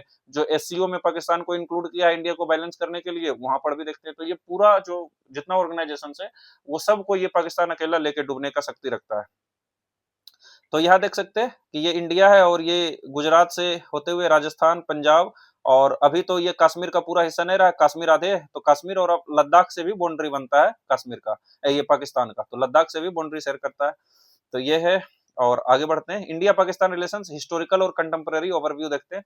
पहला हिस्टोरिकल बैकग्राउंड देखते हैं कि प्री पार्टीशन एरा से पहले क्या था। तो कॉलोनियल पॉलिसी, जहां पर British divide and rule policy को अपनाया, है ना, मुस्लिम्स और हिंदू में, और वही मुस्लिम्स का डिमांड के कारण पाकिस्तान बनता है। तो राइज ऑफ कम्युनल टेंशंस हुआ पंजाब और बंगाल में। ऑल इंडिया मुस्लिम लीग जो जिन्ना के अंदर था, ये डिमांड किया सेपरेट मुस्लिम होमलैंड, ये सब जानते हैं तो एक्सप्लेन करने की आवश्यकता नहीं है। पार्टीशन हो गया 1947 में, जहां पर मैसिव वायलेंस एंड डिस्प्लेसमेंट हुआ, लगभग जो 14 मिलियन पीपल, या हम कहें 1.4 करोड़ पीपल का माइग्रेशन हुआ, और ये पूरा पृथ्वी पर सबसे बड़ा माइग्रेशन है ना, कि इतना बड़ा माइग्रेशन इतना लार्ज स्केल में हुआ। इससे डीप मिस्ट्रेस तभी क्रिएट हो गया, और शेपिंग लॉन्ग टर्म हॉस्टिलिटी। और जो इसका चाल चलन है, जो बदचलन पाकिस्तान है, कि अभी देश आजाद ही हुआ है, और वो जो है सिविलियन के रूप में जो है वो पाकिस्तान ये कश्मीर भेज दिया अपना सेना को, तो इसका गंदा काम शुरू से ही रहा है। तो उसके वजह से रिलेशंस और खराब होता है। अर्ली पोस्ट इंडिपेंडेंस कॉन्फ्लिक्ट है, और ये सब रिलेशंस में तो हमको दिखाना पड़ेगा गुजराल डॉक्ट्रिन, है ना, या फिर सॉफ्ट बात हमको लिखना पड़ेगा, लेकिन हमको लगता है इंडिया पाकिस्तान का रिलेशंस अगर आता है तो थोड़ा सा ज्यादा हार्श हम लोग लिख सकते हैं, हमको ऐसा लगता है पर्सनली। ऐसा तो बोलेगा कि डिप्लोमेट्स को सॉफ्ट होना चाहिए, कूल होना चाहिए, लेकिन हमको लगता है इंडिया पाकिस्तान का रिलेशंस में थोड़ा मजबूती से अपना पक्ष रख सकते हैं। जैसा यूएन में भी हमारे रिप्रेजेंटेटिव हैं, वो लगातार पाकिस्तान को एकदम उसका औकात बताने में कभी कमी नहीं करता है। तो एक इंडिया पाकिस्तान रिलेशन है जहां हम लोग मतलब थोड़ा स्ट्रॉन्गली लिख सकते हैं, तो शायद जो एग्जामिनर है उसको बेहतर लगे वो आंसर इन कंपैरिजन की। वहीं पर फिर हमसे बताएं कि हमको सॉफ्ट होना चाहिए, हमें ट्रेड खोलना चाहिए, हमें गुजराल डॉक्ट्रिन फॉलो करना चाहिए। क्या करेंगे जब वो टेररिस्ट भेज रहा है, तो क्या गुजराल डॉक्ट्रिन है ना। तो यहाँ पर हम लोग थोड़ा सा आउट ऑफ बॉक्स लिख सकते हैं कि मतलब दिखाना तो है वो, लेकिन उसमें थोड़ा सा सॉफ्ट अपना वर्ड लिख सकते हैं कि we are doing all the things but it's the Pakistan whose fault is there in India's Pakistan deteriorating relations. और अफगानिस्तान के साथ भी अब दिख रहा है कि पाकिस्तान ये देश ही कमीना है, तो हम लोग कुछ नहीं कर सकते हैं ज्यादा जब तक उधर वाला ना सुधरे, या इसको मार पीट के न सुधारा जाए। तो कुछ इस तरह से शायद लिखे। तो जो अर्ली पोस्ट इंडिपेंडेंस कॉन्फ्लिक्ट क्या है ये इंपॉर्टेंट है। टेरिटोरियल डिस्प्यूट है, आगे देखेंगे डिटेल में। कोर इशू है जम्मू कश्मीर, जो इंडिया के अंदर आया, ये कंटेस्टेड कंडीशन में आया। जो मेजर वार हुए ये देख लेते हैं। 47-48 में पहला कश्मीर वार हुआ जिसमें कि एलओसी स्टेब्लिश हुआ। 1965 में सेकंड वार हुआ, ताशकंद एग्रीमेंट हुआ। 1971 में बांग्लादेश को क्रिएट किए, शिमला एग्रीमेंट होता है। 1999 में कारगिल कॉन्फ्लिक्ट हुआ, और चारों में उसको कुत्ता की तरह मारे हम लोग। तो ये हमारे लिए मतलब कम ही सही, छोटा ही सही, गर्व की बात है। नहीं तो इससे हार जाते तो मुंह दिखाने लायक नहीं रहते हैं। ऐसे तो ब्रिटिश इतना ज्यादा हम लोग को शर्मनाक स्थिति में पहुंचा दिया था, और 1962 वार में भी हमें सफलता नहीं मिला। तो अदर इशू क्या है, क्रॉस बॉर्डर टेररिज्म है सबसे बड़ा। सीज फायर वायलेशन से दोनों खास करके उधर के जो सेना है तुरंत सीज फायर वायलेशन करता है। इंडस वाटर डिस्प्यूट है, और मिसट्रस्ट तो जैसा कि हमारा आवाज में ही सुनने पता चल रहा होगा कि काफी मिसट्रस्ट है, जनता के बीच में भी बहुत ज्यादा मिसट्रस्ट है, सिर्फ सरकार के बीच में नहीं। इंटरनेशनल एक्टर का रोल क्या है, यूनाइटेड नेशन जो है ये पीसफुल सेटलमेंट की बात करता है। यूनाइटेड स्टेट्स क्राइसिस मीडिएटर बना 1965 में, 71 में, 1999 में। चाइना जो है ये स्ट्रेटेजिक एलाय है पाकिस्तान का। सीपीईसी बॉर्डर जो चाइना पाकिस्तान इकोनॉमिक कॉरिडोर है उसके थ्रू इन्फ्लुएंसिंग रीजनल जियोपॉलिटिक्स, आगे देखेंगे इस सब के बारे में भी। India Pakistan relations 21st century में कैसा रहा, cease fire and confidence building measures किया गया 2003 में। एलओसी में cease fire reduced, cease fire को रिड्यूस करना चाहिए, और सार्क और एससीओ डायलॉग्स को सपोर्ट किया गया। टूरिज्म मतलब ये हम लोग पॉजिटिव चीज दिखा रहे हैं, इसको हम लोग पॉजिटिव में लिखेंगे। टूरिज्म और क्रॉस बॉर्डर मिलिटेंसी क्या है, ग्रुप्स जैसे कि वहां जेईएम, जमाते, ये जो है क्या है, जमाते, हाँ जैसे मोहम्मद है, और एलईटी लश्कर ए तोयबा, ये सब एक्टिव है वहां। ये दोनों नाम जरूर लिख सकते हैं, जेम एंड एलईटी, ये दोनों वहां एक्टिव है। ऊपर वाला दिखा सकते हैं अच्छा में 2003 वाला में, ये तो फिर से गंदा है। मुंबई में 2008 में और उरी में 2006 में हुआ, ये इंडिया का सिक्योरिटी स्टेंस को और हार्डन कर दिया। जो डिप्लोमेटिक एंगेजमेंट है, track 1, track 2 and back channel diplomacy exist करता है, लेकिन फ्रेजाइल है। ट्रैक 1 बेसिकली कहते हैं गवर्नमेंट टू गवर्नमेंट डिप्लोमेसी, यानी सरकार डायरेक्टली सरकार से बात करे, डिप्लोमेट डिप्लोमेट से बात करे, तो वो ट्रैक 1 रहेगा। ट्रैक 2 है जैसे कि यहाँ का जो इन्फ्लुएंशियल पीपल हैं, पढ़े लिखे लोग हैं, है ना, इन्फ्लुएंशियल लोग हैं। अब नवजोत सिंह सिद्धू जाके गला लगाता है तो उसको ट्रैक 2 डिप्लोमेसी नहीं कहेंगे, पर बेसिकली जो यहाँ का भी बहुत बढ़िया इमेज है, वहां भी बहुत बढ़िया इमेज है। जैसे कि क्रिकेट के थ्रू होता तो उसको ट्रैक 2 डिप्लोमेसी कहते हैं। और बैक चैनल मतलब कि पता नहीं चल रहा है लेकिन अंदर अंदर बात हो रहा है, बैक चैनल के थ्रू, वहां के जो इंपोर्टेंट ऑर्गेनाइजेशन है उसके थ्रू। ट्रैक 2 में मतलब कि ओपनली होता है, और बैक चैनल में पता नहीं चलता है। की डेवलपमेंट्स जो 2021 के बाद क्या हुआ, 2021 में सीज फायर को रिअफर्म किया गया। बोथ कंट्रीज रिअफर्म्ड कि 2003 का जो सीज फायर है जिससे टेंशन कम होगा उसको चालू किया जाए 2025 में। लेकिन फिर वो पहलगांव अटैक की और मिलिट्री एक्सकलेशन हुआ। टेरर अटैक में 26 सिविलियंस को हमने खो दिया, और वो सिविलियंस से निहत्थे थे, उस पर कायरतापूर्ण हत्या करना, अटैक करना, ये पाकिस्तान ही कर सकता है। इंडिया लॉन्च किया, मुंहतोड़ जवाब दिया ऑपरेशन सिंदूर के थ्रू। टेम्पोररी सीज फायर हुआ इंटरनेशनल मीडिएशन के बाद, और ये फ्रेजिलिटी और पीस और न्यूक्लियर रिस्क को दिखाता है। स्ट्रेटेजिक और डिप्लोमेटिक मेजर्स क्या है, इंडस जो भारत ने कदम उठाए, इंडस वाटर ट्रीटी के प्रोविजंस को हमने खत्म कर दिया। पाकिस्तान अपना एयर स्पेस क्लोज कर दिया था ऑपरेशन सिंदूर के समय, और शिमला एग्रीमेंट के एलिमेंट्स को भी खत्म किया था पाकिस्तान। इंडिया पाकिस्तान का ये जो बॉर्डर है ये हम लोग देख सकते हैं कि यहाँ पर जो पंजाब के ऊपर रेड वाला दिखा रहा है, ये कश्मीर का रीजन है जिसको ये और ऊपर वाला रीजन, ये पूरे को हम लोग पीओके कहते हैं, पर ये कश्मीर जिसमें लिखा हुआ है रेड वाला उसके बगल में, ये जो पाकिस्तान है इसको बोलता है आजाद कश्मीर, और ऊपर वाला को बोलता है गिलगित बल्तिस्तान। हमारे लिए तो सब पाकिस्तान ऑक्यूपाइड कश्मीर है ना। तो ये है, और अभी अगर इसका एक्चुअल मैप देखें तो यहाँ से जो रेड वाला है इसको हम आगे एक्सटेंड करेंगे तो देखेंगे ये पूरा क्या हो जाएगा, लद्दाख कहलाएगा। तो लद्दाख अभी बहुत बड़ा हो गया, इसलिए बिहार 13वां नंबर पर आ गया है रैंकिंग में स्टेट का एरिया में, क्योंकि लद्दाख का एरिया बढ़ चुका है। तो ये पीओके है और वो है। इसका अगर टाइमलाइन देखें कि कब क्या क्या हुआ, तो 1947 में क्या हुआ, पार्टीशन और मास माइग्रेशन हुआ। 47-48 में क्या हुआ, पहला कश्मीर वार हुआ। 1949 में क्या हुआ, यूएन रेफरेंडम प्रपोजल हुआ, जो कि कभी हुआ ही नहीं। रेफरेंडम मतलब लोगों का वोट कभी नहीं हुआ। हालांकि ऐसा बताया गया था कि रेफरेंडम हो, तो पाकिस्तान तैयार था कि हाँ वोट करा लीजिए, लेकिन भारत तैयार नहीं था, क्योंकि उसका आर्मी अभी भी था। तो हमने कहा कि आर्मी को हटाओ फिर हम रेफरेंडम कराते हैं। वो आर्मी नहीं हटाया, रेफरेंडम नहीं हुआ, इसलिए सिचुएशन अभी बना हुआ है। 1960 में इंडस वाटर ट्रीटी साइन हुआ, और ये एकमात्र सक्सेसफुल चीज हुआ दोनों के बीच में। 65-71 में फिर से वार हुआ। 72 में शिमला एग्रीमेंट होता है 1971 के वार के बाद, यानी बांग्लादेश बनने के बाद, जिसमें कि 90,000 जो उसके सरेंडर्ड थे उनको भी हमने पीओडब्ल्यूज को, प्रिजनर्स ऑफ वार्स को रिटर्न किया। 1998 में न्यूक्लियर टेस्ट इंडिया के द्वारा किया गया, और 1999 में लाहौर डिक्लेरेशन और कारगिल वार होता है, यानी वो लोग भी न्यूक्लियर टेस्ट किया 1999 में, और कारगिल वार हो गया। 2001-2002 में पार्लियामेंट अटैक क्राइसिस हुआ, पार्लियामेंट पर अटैक किया। 8 में मुंबई अटैक किया। 16 में यूरी अटैक और सर्जिकल स्ट्राइक्स किया। 19 में पुलवामा और बालाकोट किया। 2021 में सीज फायर रीअफर्मेशन हुआ, और 2025 में फिर से पहलगांव अटैक किया। तो हम लोग कितना भी कोशिश करें ये लोग अटैक करते ही रहेगा। और ये बात हम इतना कॉन्फिडेंटली, हम या फिर जो एक्सपर्ट्स हैं जिनका बात मैं बता रहा हूँ, वो इसलिए बोलते हैं क्योंकि इसका जो सिस्टम है वो ऐसा है। अगर पाकिस्तान का हम लोग देखें तो पाकिस्तान में बेसिकली दो रूल चलता है ना। एक है सिविलियन गवर्नमेंट जो वोटिंग के थ्रू आता है, और दूसरा है मिलिट्री गवर्नमेंट, है ना। लेकिन जो एक्चुअल पावर ऑफ सेंटर है वो मिलिट्री है। और मिलिट्री का क्या फंक्शन है, वहां के जनता मिलिट्री का बात तभी तक मानेगा तब तक वहां का मिलिट्री ये दिखाएगा कि भारत पाकिस्तान के लिए खतरा है। तो अगर भारत कुछ भी नहीं करे तब भी उस वहां के मिलिट्री का ये जिम्मेवारी बनता है अपना प्रोटेक्शन के लिए, कि भारत पर अटैक करे और दिखाए कि कैसे इंडिया गलत काम कर रहा है पाकिस्तान के खिलाफ, पाकिस्तान को बर्बाद करने की कोशिश कर रहा है। तो वहां का मिलिट्री, जो कि वहां का जीडीपी में भी लगभग 40% कंट्रीब्यूशन साइड करता है, क्योंकि वहां के मिलिट्री के पास मॉल है, इकोनॉमिक सिस्टम चलाता है, स्कूल है, हॉस्पिटल्स हैं, ये वहां का मिलिट्री चलाता है ना। और रिटायरमेंट के बाद कनाडा में शिफ्ट हो जाता है, ब्रिटेन में शिफ्ट हो जाता है। तो वहां का मिलिट्री का खुद को बनाए हुए, खुद को अपना वर्चस्व बनाए रहने के लिए ही वो इंडिया पर अटैक करता है। और इसलिए हमारी सरकार जब भी सिविलियन गवर्नमेंट के साथ अच्छा संबंध बनाने की कोशिश करता है, जैसा कि अटल बिहारी वाजपेयी भी कोशिश किए थे, है ना, बस उस चला था, समझौता एक्सप्रेस क्या क्या चला था। उसी तरह मोदी जी भी, जो वहां का नवाज शरीफ था, है ना, नवाज शरीफ के पोती का शादी में गए थे, कहे वहां उतर गए थे।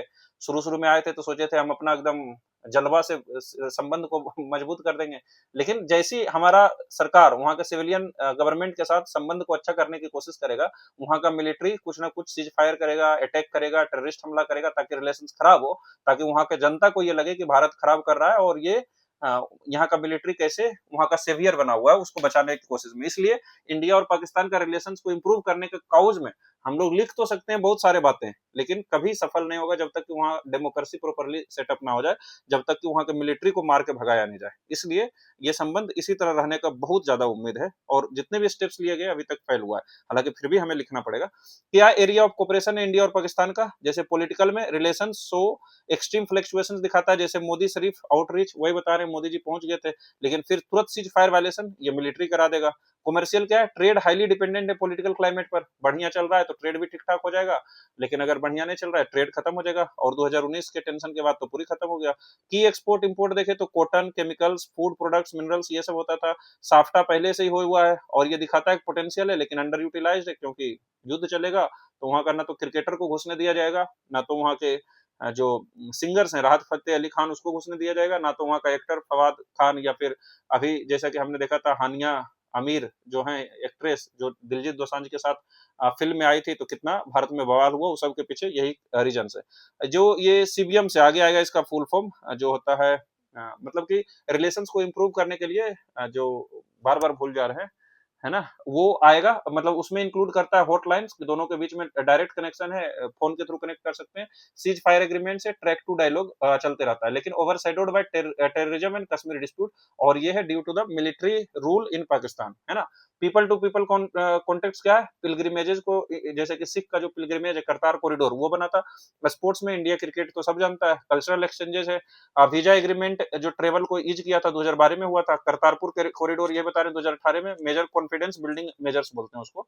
तो सीबीएम्स मतलब कॉन्फिडेंस बिल्डिंग मेजर्स, कि ऐसे कदम उठाना जिससे दोनों में कॉन्फिडेंस मजबूत हो, दोनों का रिलेशन मजबूत हो। तो उसके लिए चाहे क्रिकेट आपस में करा दो, फिल्म बना दो, एक्टर को अलाउ कर दो, सिंगर्स को भारत, आतिफ असलम को भारत आने दो, राहत फतेह अली खान को भारत आने दो, वहां का एक कॉमेडियन बहुत फेमस था, कपिल शर्मा शो में आता था, उसको आने दो। लेकिन हमारा सरकार का नीति है, और हमको लगता है कि सही नीति है, कि खून और, है ना, जल या फिर ये सब संबंध एक साथ नहीं बने रह सकते। हम लोग बेहतर करने का कोशिश करेंगे, वो फिर अटैक करेगा। उससे बेहतर है कि अटैक ही करो तो अटैक करो, दोनों तरफ से हो।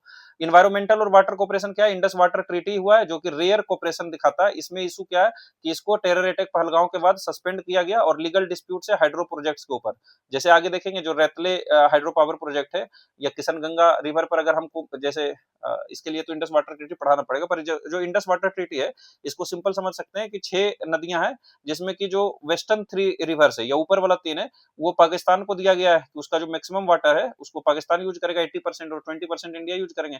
जो नीचे का 3 रिवर्स है, जो एसबीआर है ना, सतलज, ब्यास और रावी, एसबीआर, ये तीनों पर भारत का कंट्रोल है, यानी इसका मैक्सिमम, इस पे हम बड़े बड़े डैम बना सकते हैं, 80% वाटर को यूज कर सकते हैं, और थोड़ा बहुत पानी 20% वहां जाने दे सकते हैं। लेकिन ऊपर के जो 3 रिवर है, इस पे हम लोग हाइड्रो पावर प्रोजेक्ट्स नहीं बना सकते, run of the river projects बना सकते हैं, जिसमें कि रिवर को थोड़ा सा डाइवर्ट किया जाए, और उससे इलेक्ट्रिसिटी प्रोड्यूस किया जाए, और फिर से पानी उसी में छोड़ दिया जाए। तो उसी में जब किशन गंगा एक्सेट्रा पर हम लोग बनाने का कोशिश करते हैं, जो कि run of the river project रहता है, जिसमें हम पानी को होल्ड भी नहीं करते हैं, पर फिर भी वो लोग चिल्लाता है। शेयर्ड चैलेंज, दोनों का चैलेंज क्या एक साथ है, एयर पोल्यूशन। जब दिल्ली में पोल्यूशन होता है तो उसी समय दिखता है कि लाहौर में भी पोल्यूशन है ना। क्लाइमेट चेंज बहुत दोनों के लिए इंपॉर्टेंट है, दोनों में क्लाइमेट चेंज के कारण प्रभाव होता है, जैसे कि जो साइक्लोन विपर जो आया था, वो दोनों देशों में दिक्कत पहुंचाया था। रीजनल कोऑपरेशन सार्क है, एससीओ है, लेकिन कोऑपरेशन लिमिटेड है। ग्रुपिंग तो बहुत बना लिए तापी एक्सेट्रा, लेकिन नहीं है। मेजर इशू क्या है इंडिया पाकिस्तान रिलेशंस में, कश्मीर डिस्प्यूट है। सेंट्रल इशू है 1947 से, पाकिस्तान ने अटेम्प्ट किया military solution, India bilateral dialogue पर फोकस करता है, वो अटैक किया था। और हमने जो इंस्ट्रूमेंट ऑफ एक्सेशन, जो वो राजा हरि सिंह थे, वो सब आप जानते ही होंगे, तो वो सब का इशू है। Terrorism has hindered political processes, और इसके कारण जो टेररिज्म होता है वो पूरी तरह से चौपट कर दिया। हिस्ट्री क्या है, ये हिस्ट्री दिया हुआ है पर बहुत लिमिटेड है, तो कोई टेंशन नहीं है। महाराजा हरि सिंह साइन किए थे इंस्ट्रूमेंट ऑफ एक्सेशन, और इससे वार और डिवीजन हुआ था एलओसी के थ्रू। 3 बार हुआ लाइन ऑफ कंट्रोल के कारण 1900 से, या इस रीजन में 47, 48, 65, 99 देख ही लिए। LOC divides region, but dispute अभी भी अनसोल्व्ड है। इंडस वाटर ट्रीटी दोनों में साइन हुआ है ना।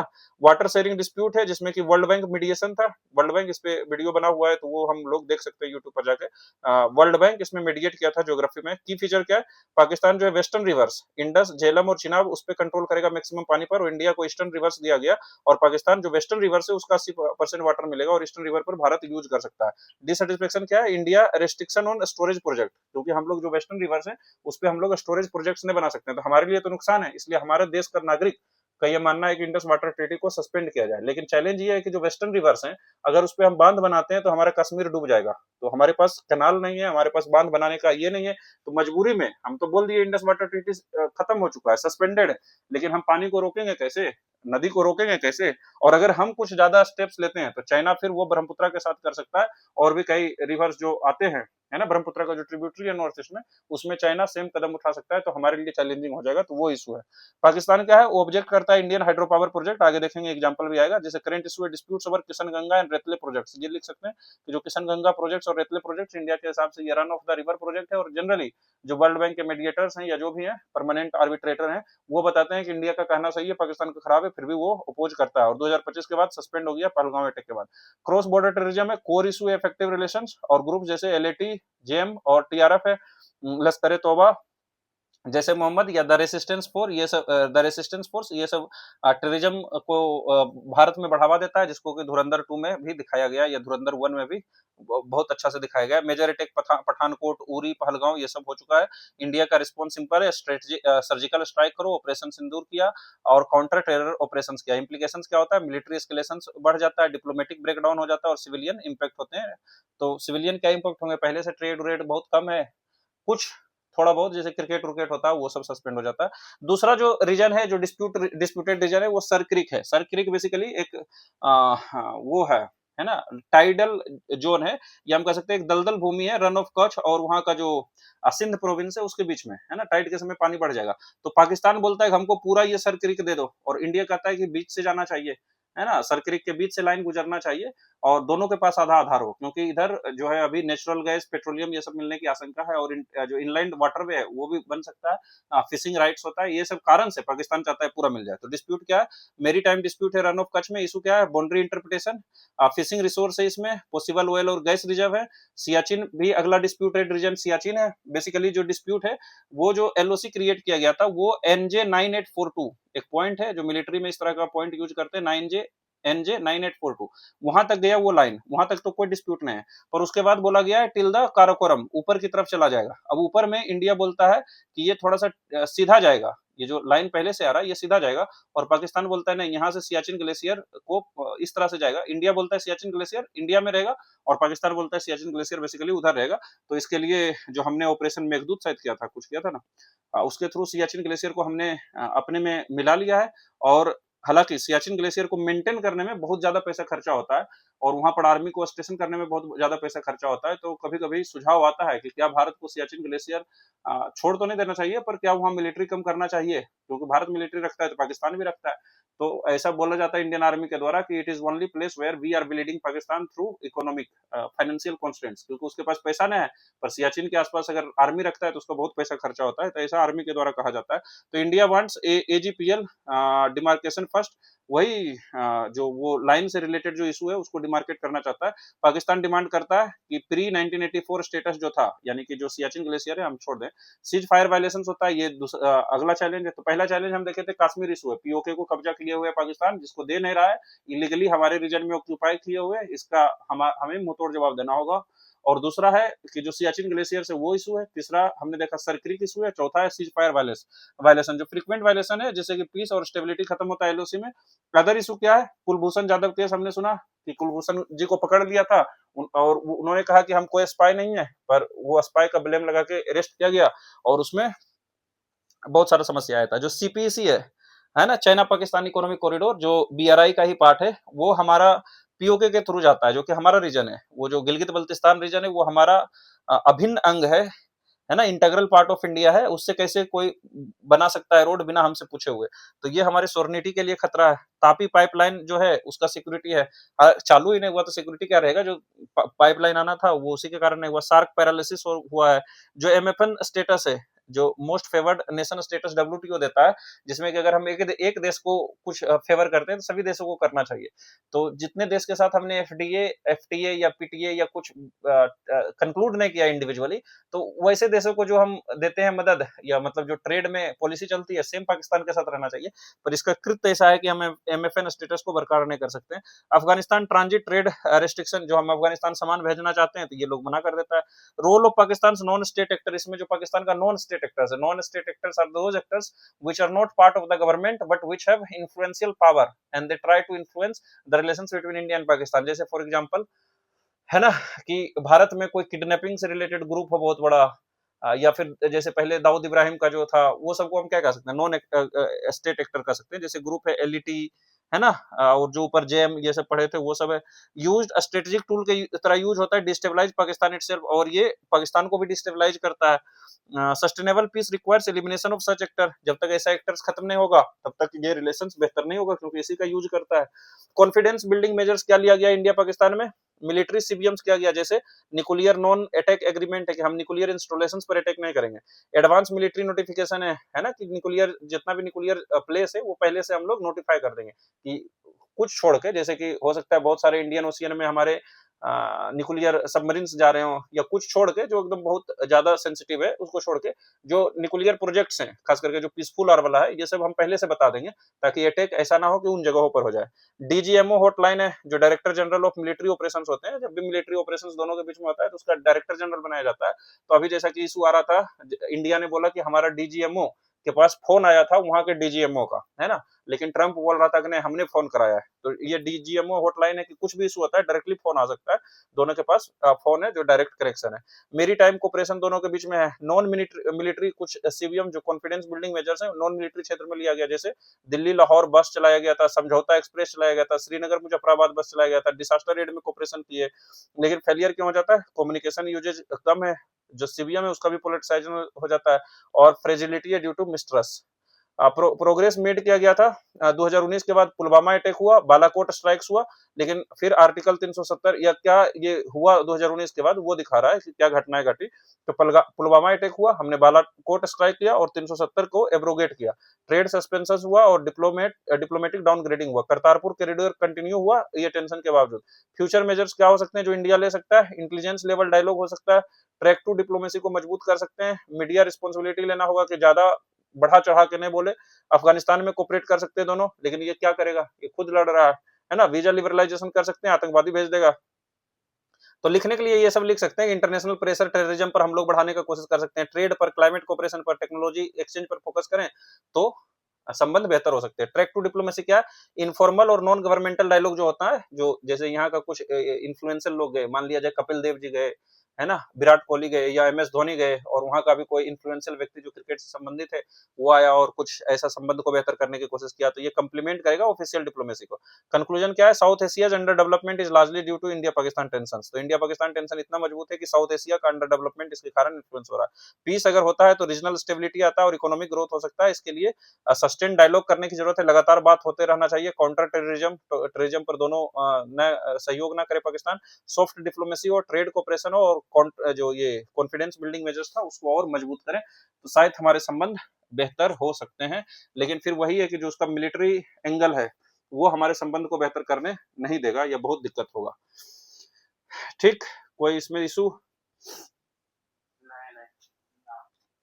तो इंडिया ईरान रिलेशंस पढ़ते हैं, लास्ट है, आधा घंटा और लगेगा, हो जाएगा खत्म।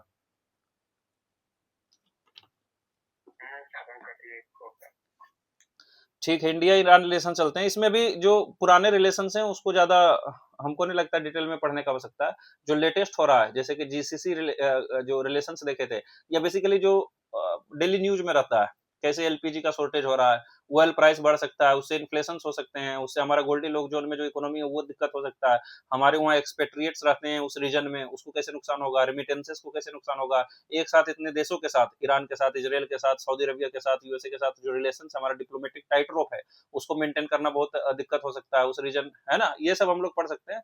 बेसिकली जो पूरा इशू है तो कोई ऐसा कॉम्प्लिकेटेड ना है, हम लोग दिमाग में बैठा लेते हैं कि बहुत कॉम्प्लिकेटेड है, पर आता है तो अगर इतना स्टेप्स लिख देते हैं तो काफी है कि उसका इम्पेक्ट या पूरा वर्ल्ड में क्या हो रहा है। पहले हम लोग रसिया यूक्रेन में पढ़े हैं कि क्या हो रहा है। 3F इशू आता है, फ्यूल, है ना, फर्टिलाइजर और फूड, ये तीनों बहुत ज्यादा नुकसान होता है। तो यहाँ भी युद्ध हो रहा है, तो फ्यूल, फर्टिलाइजर भारत में कितना आता है ओमान से, सऊदी अरबिया एक्सेट्रा से, तो वो फर्टिलाइजर पर भी इम्पैक्ट देखने को मिल सकता है, ये भी लिख सकते हैं। और पूरा दुनिया में भी यही सब हो सकता है ना, कि इन्फ्लेशन आ सकता है, पहले से ग्लोबल इकोनॉमी चौपट है तो वो नुकसान हो सकता है, इतना लोग का माइग्रेशन हो सकता है, वेस्ट एशिया में दिक्कत होता है, टेररिज्म का बढ़ावा मिल सकता है।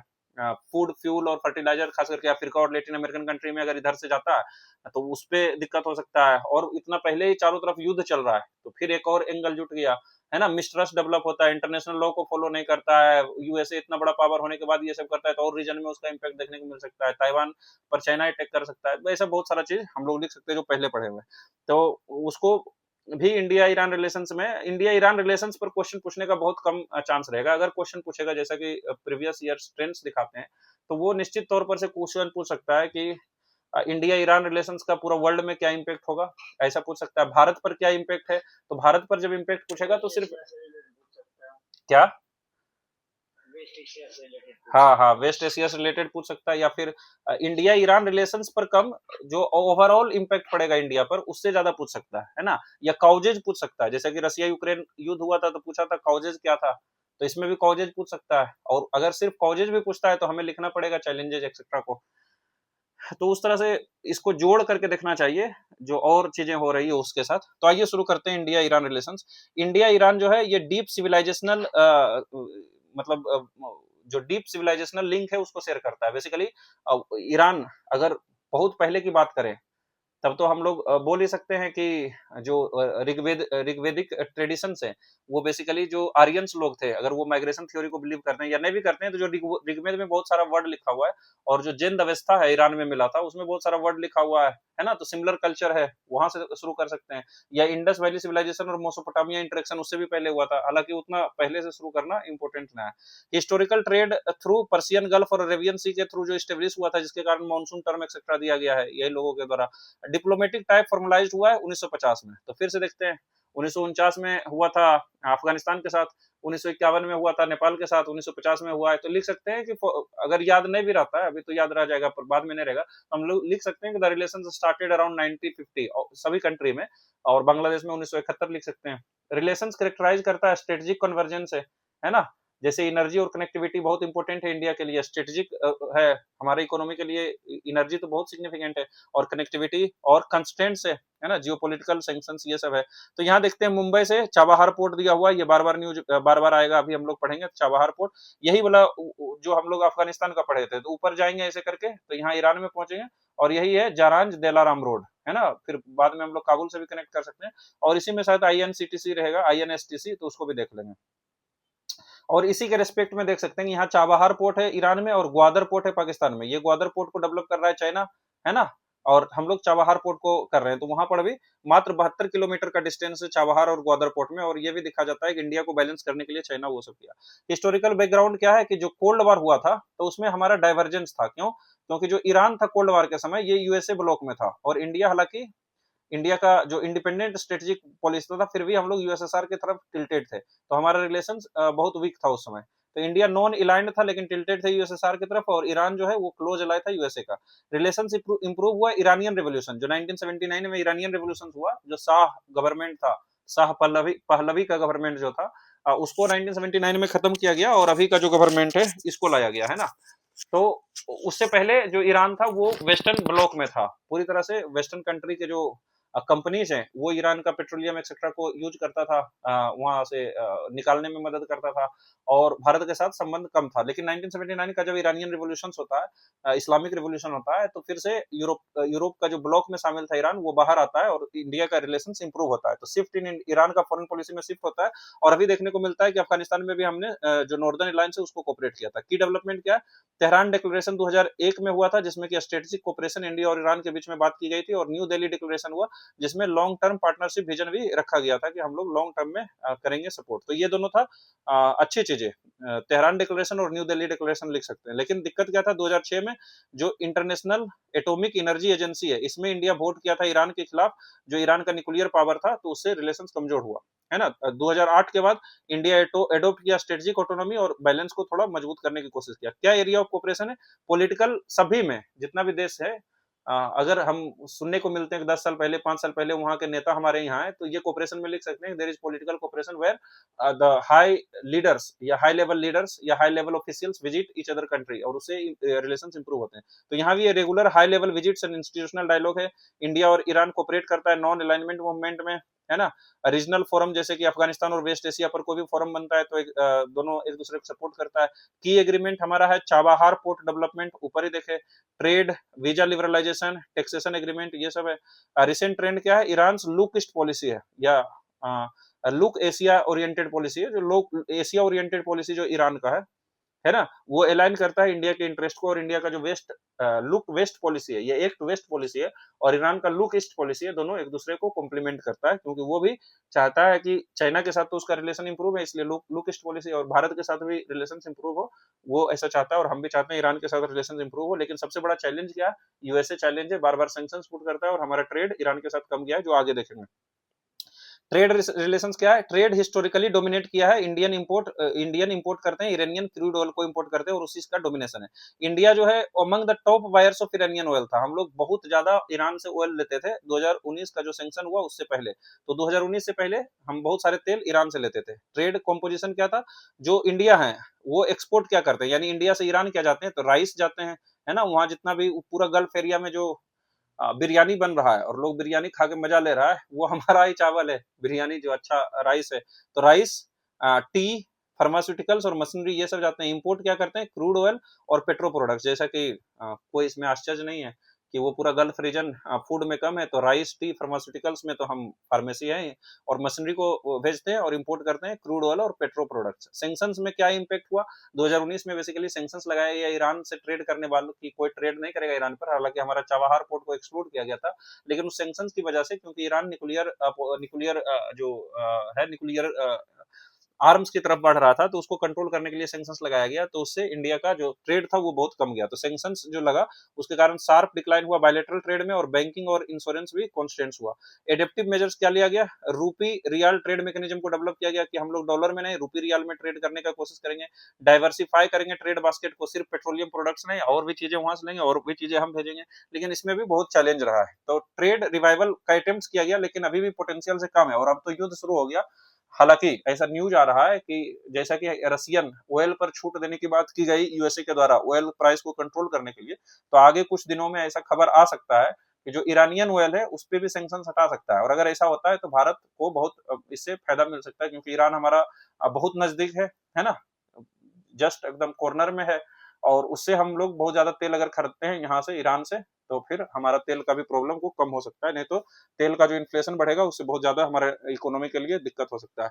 Energy security India Iran crucial है इंडिया के लिए, किस लिए? क्योंकि लार्ज रिजर्व्स ऑफ ऑयल और नेचुरल गैस है, और जियोग्राफिकल प्रोक्सिमिटी, इससे कॉस्ट इफेक्टिव इंपोर्ट्स होगा। अगर रसिया और ईरान सेम रेट पर तेल बेचते हैं, फिर भी हमें ईरान का तेल बहुत सस्ता पड़ेगा, क्योंकि रसिया से आते आते तेल महंगा हो जाता है। की प्रोजेक्ट से फरजाद बी गैस फील्ड है ना, जो कि प्राइसिंग डिस्प्यूट के कारण डिले हो गया। तो ये जो फरजाद बी गैस फील्ड है, यहाँ से नेचुरल गैस निकालने की बात, इंडिया अगर इसमें, हाँ, अगर इंडिया को भी इसमें जगह मिलता फरजाद बी गैस फील्ड में, तो हम लोग भी वहां जाके गैस निकालते और हाँ, इंडिया में आता। प्रपोज है ईरान ओमान इंडिया पाइपलाइन, है ना, कि ईरान से ओमान जाएंगे। ओमान एकदम जस्ट ईरान के सामने है, वो जो हरमुज है, स्टेट ऑफ हरमुज, उसके आगे है। और ओमान से हमारा संबंध बेहतर है, फ्री ट्रेड एग्रीमेंट भी हमने साइन किया है, उसका कुछ नाम, उससे कुछ नाम भी होगा। तो ईरान ओमान इंडिया पाइपलाइन बनाने की बात की गई थी, लेकिन अब युद्ध के कारण ये सब दस्तावेज में चला जाएगा। तो अगर हमें युद्ध के कारण इंडिया ईरान पर रिलेशन, जिसका कि बहुत कम चांस है, आ जाता है, तो ये सब हम एग्जांपल दे सकते हैं, है ना, कि जो ईरान ओमान इंडिया पाइपलाइन था वो हो जाएगा। सैंक्शंस के बाद हमने इकोनॉमी को डाइवर्सिफाई करने की कोशिश किया, ट्रेड को, वो भी खत्म हो जाएगा, क्योंकि फिर से वही बात पुरानी हो जाएगी। स्ट्रेटेजिक इंपोर्टेंस इंडिया के लिए, helps India diversify energy sources, हम लोग ज्यादा डिपेंडेंट हैं एनर्जी सोर्सेज पर कुछ कंट्री पर, तो उससे ईरान भी एकजुट जाएगा, तो डाइवर्सिफाई होगा। और सपोर्ट करता है स्ट्रेटेजिक पेट्रोलियम रिजर्व, जो हमारा स्ट्रेटेजिक पेट्रोलियम रिजर्व है, जिसके थ्रू हम बहुत पेट्रोलियम को अपने देश में अंदर रखना चाहते हैं। वो जो गैस सेल गैस वाला, जो मतलब अंदर पहाड़ के अंदर या अंदर बहुत बड़ा नेचुरल गैप होता है ना, मतलब गड्ढा की तरह होता है, बहुत बड़ा वैकेंट स्पेस होता है, जिसमें हम लोग तेल रख सकते हैं। ऐसा हम लोग उधर बना भी रहे हैं साउथ इंडिया में, है ना, मैंगलोर के पास, विशाखापट्टनम, इस सब के पास बना रहे हैं, तो उसको भी मजबूत कर सकता है, यहाँ से तेल लेके रख सकते हैं। करंट इशू क्या है? इंडिया स्टॉप कर दिया है ऑयल इंपोर्ट्स 2019 से ही, ड्यू टू यूएस सैंक्शंस, और वार कंडीशन जो है वो स्ट्रेटेजिक नेसेसिटी को रीओपन कर सकता है ना। यहाँ देख सकते हैं हम लोग, दिया हुआ है कि मुंबई या कांडला पोर्ट से हम लोग चाबहार जाएंगे, वहां से फिर ईरान होते हुए फिर अफगानिस्तान कैसे जा सकते हैं। कल्चरल रिलेशंस और डायस्पोरा का क्या कहानी है? हिस्टोरिकल कल्चरल टाई है।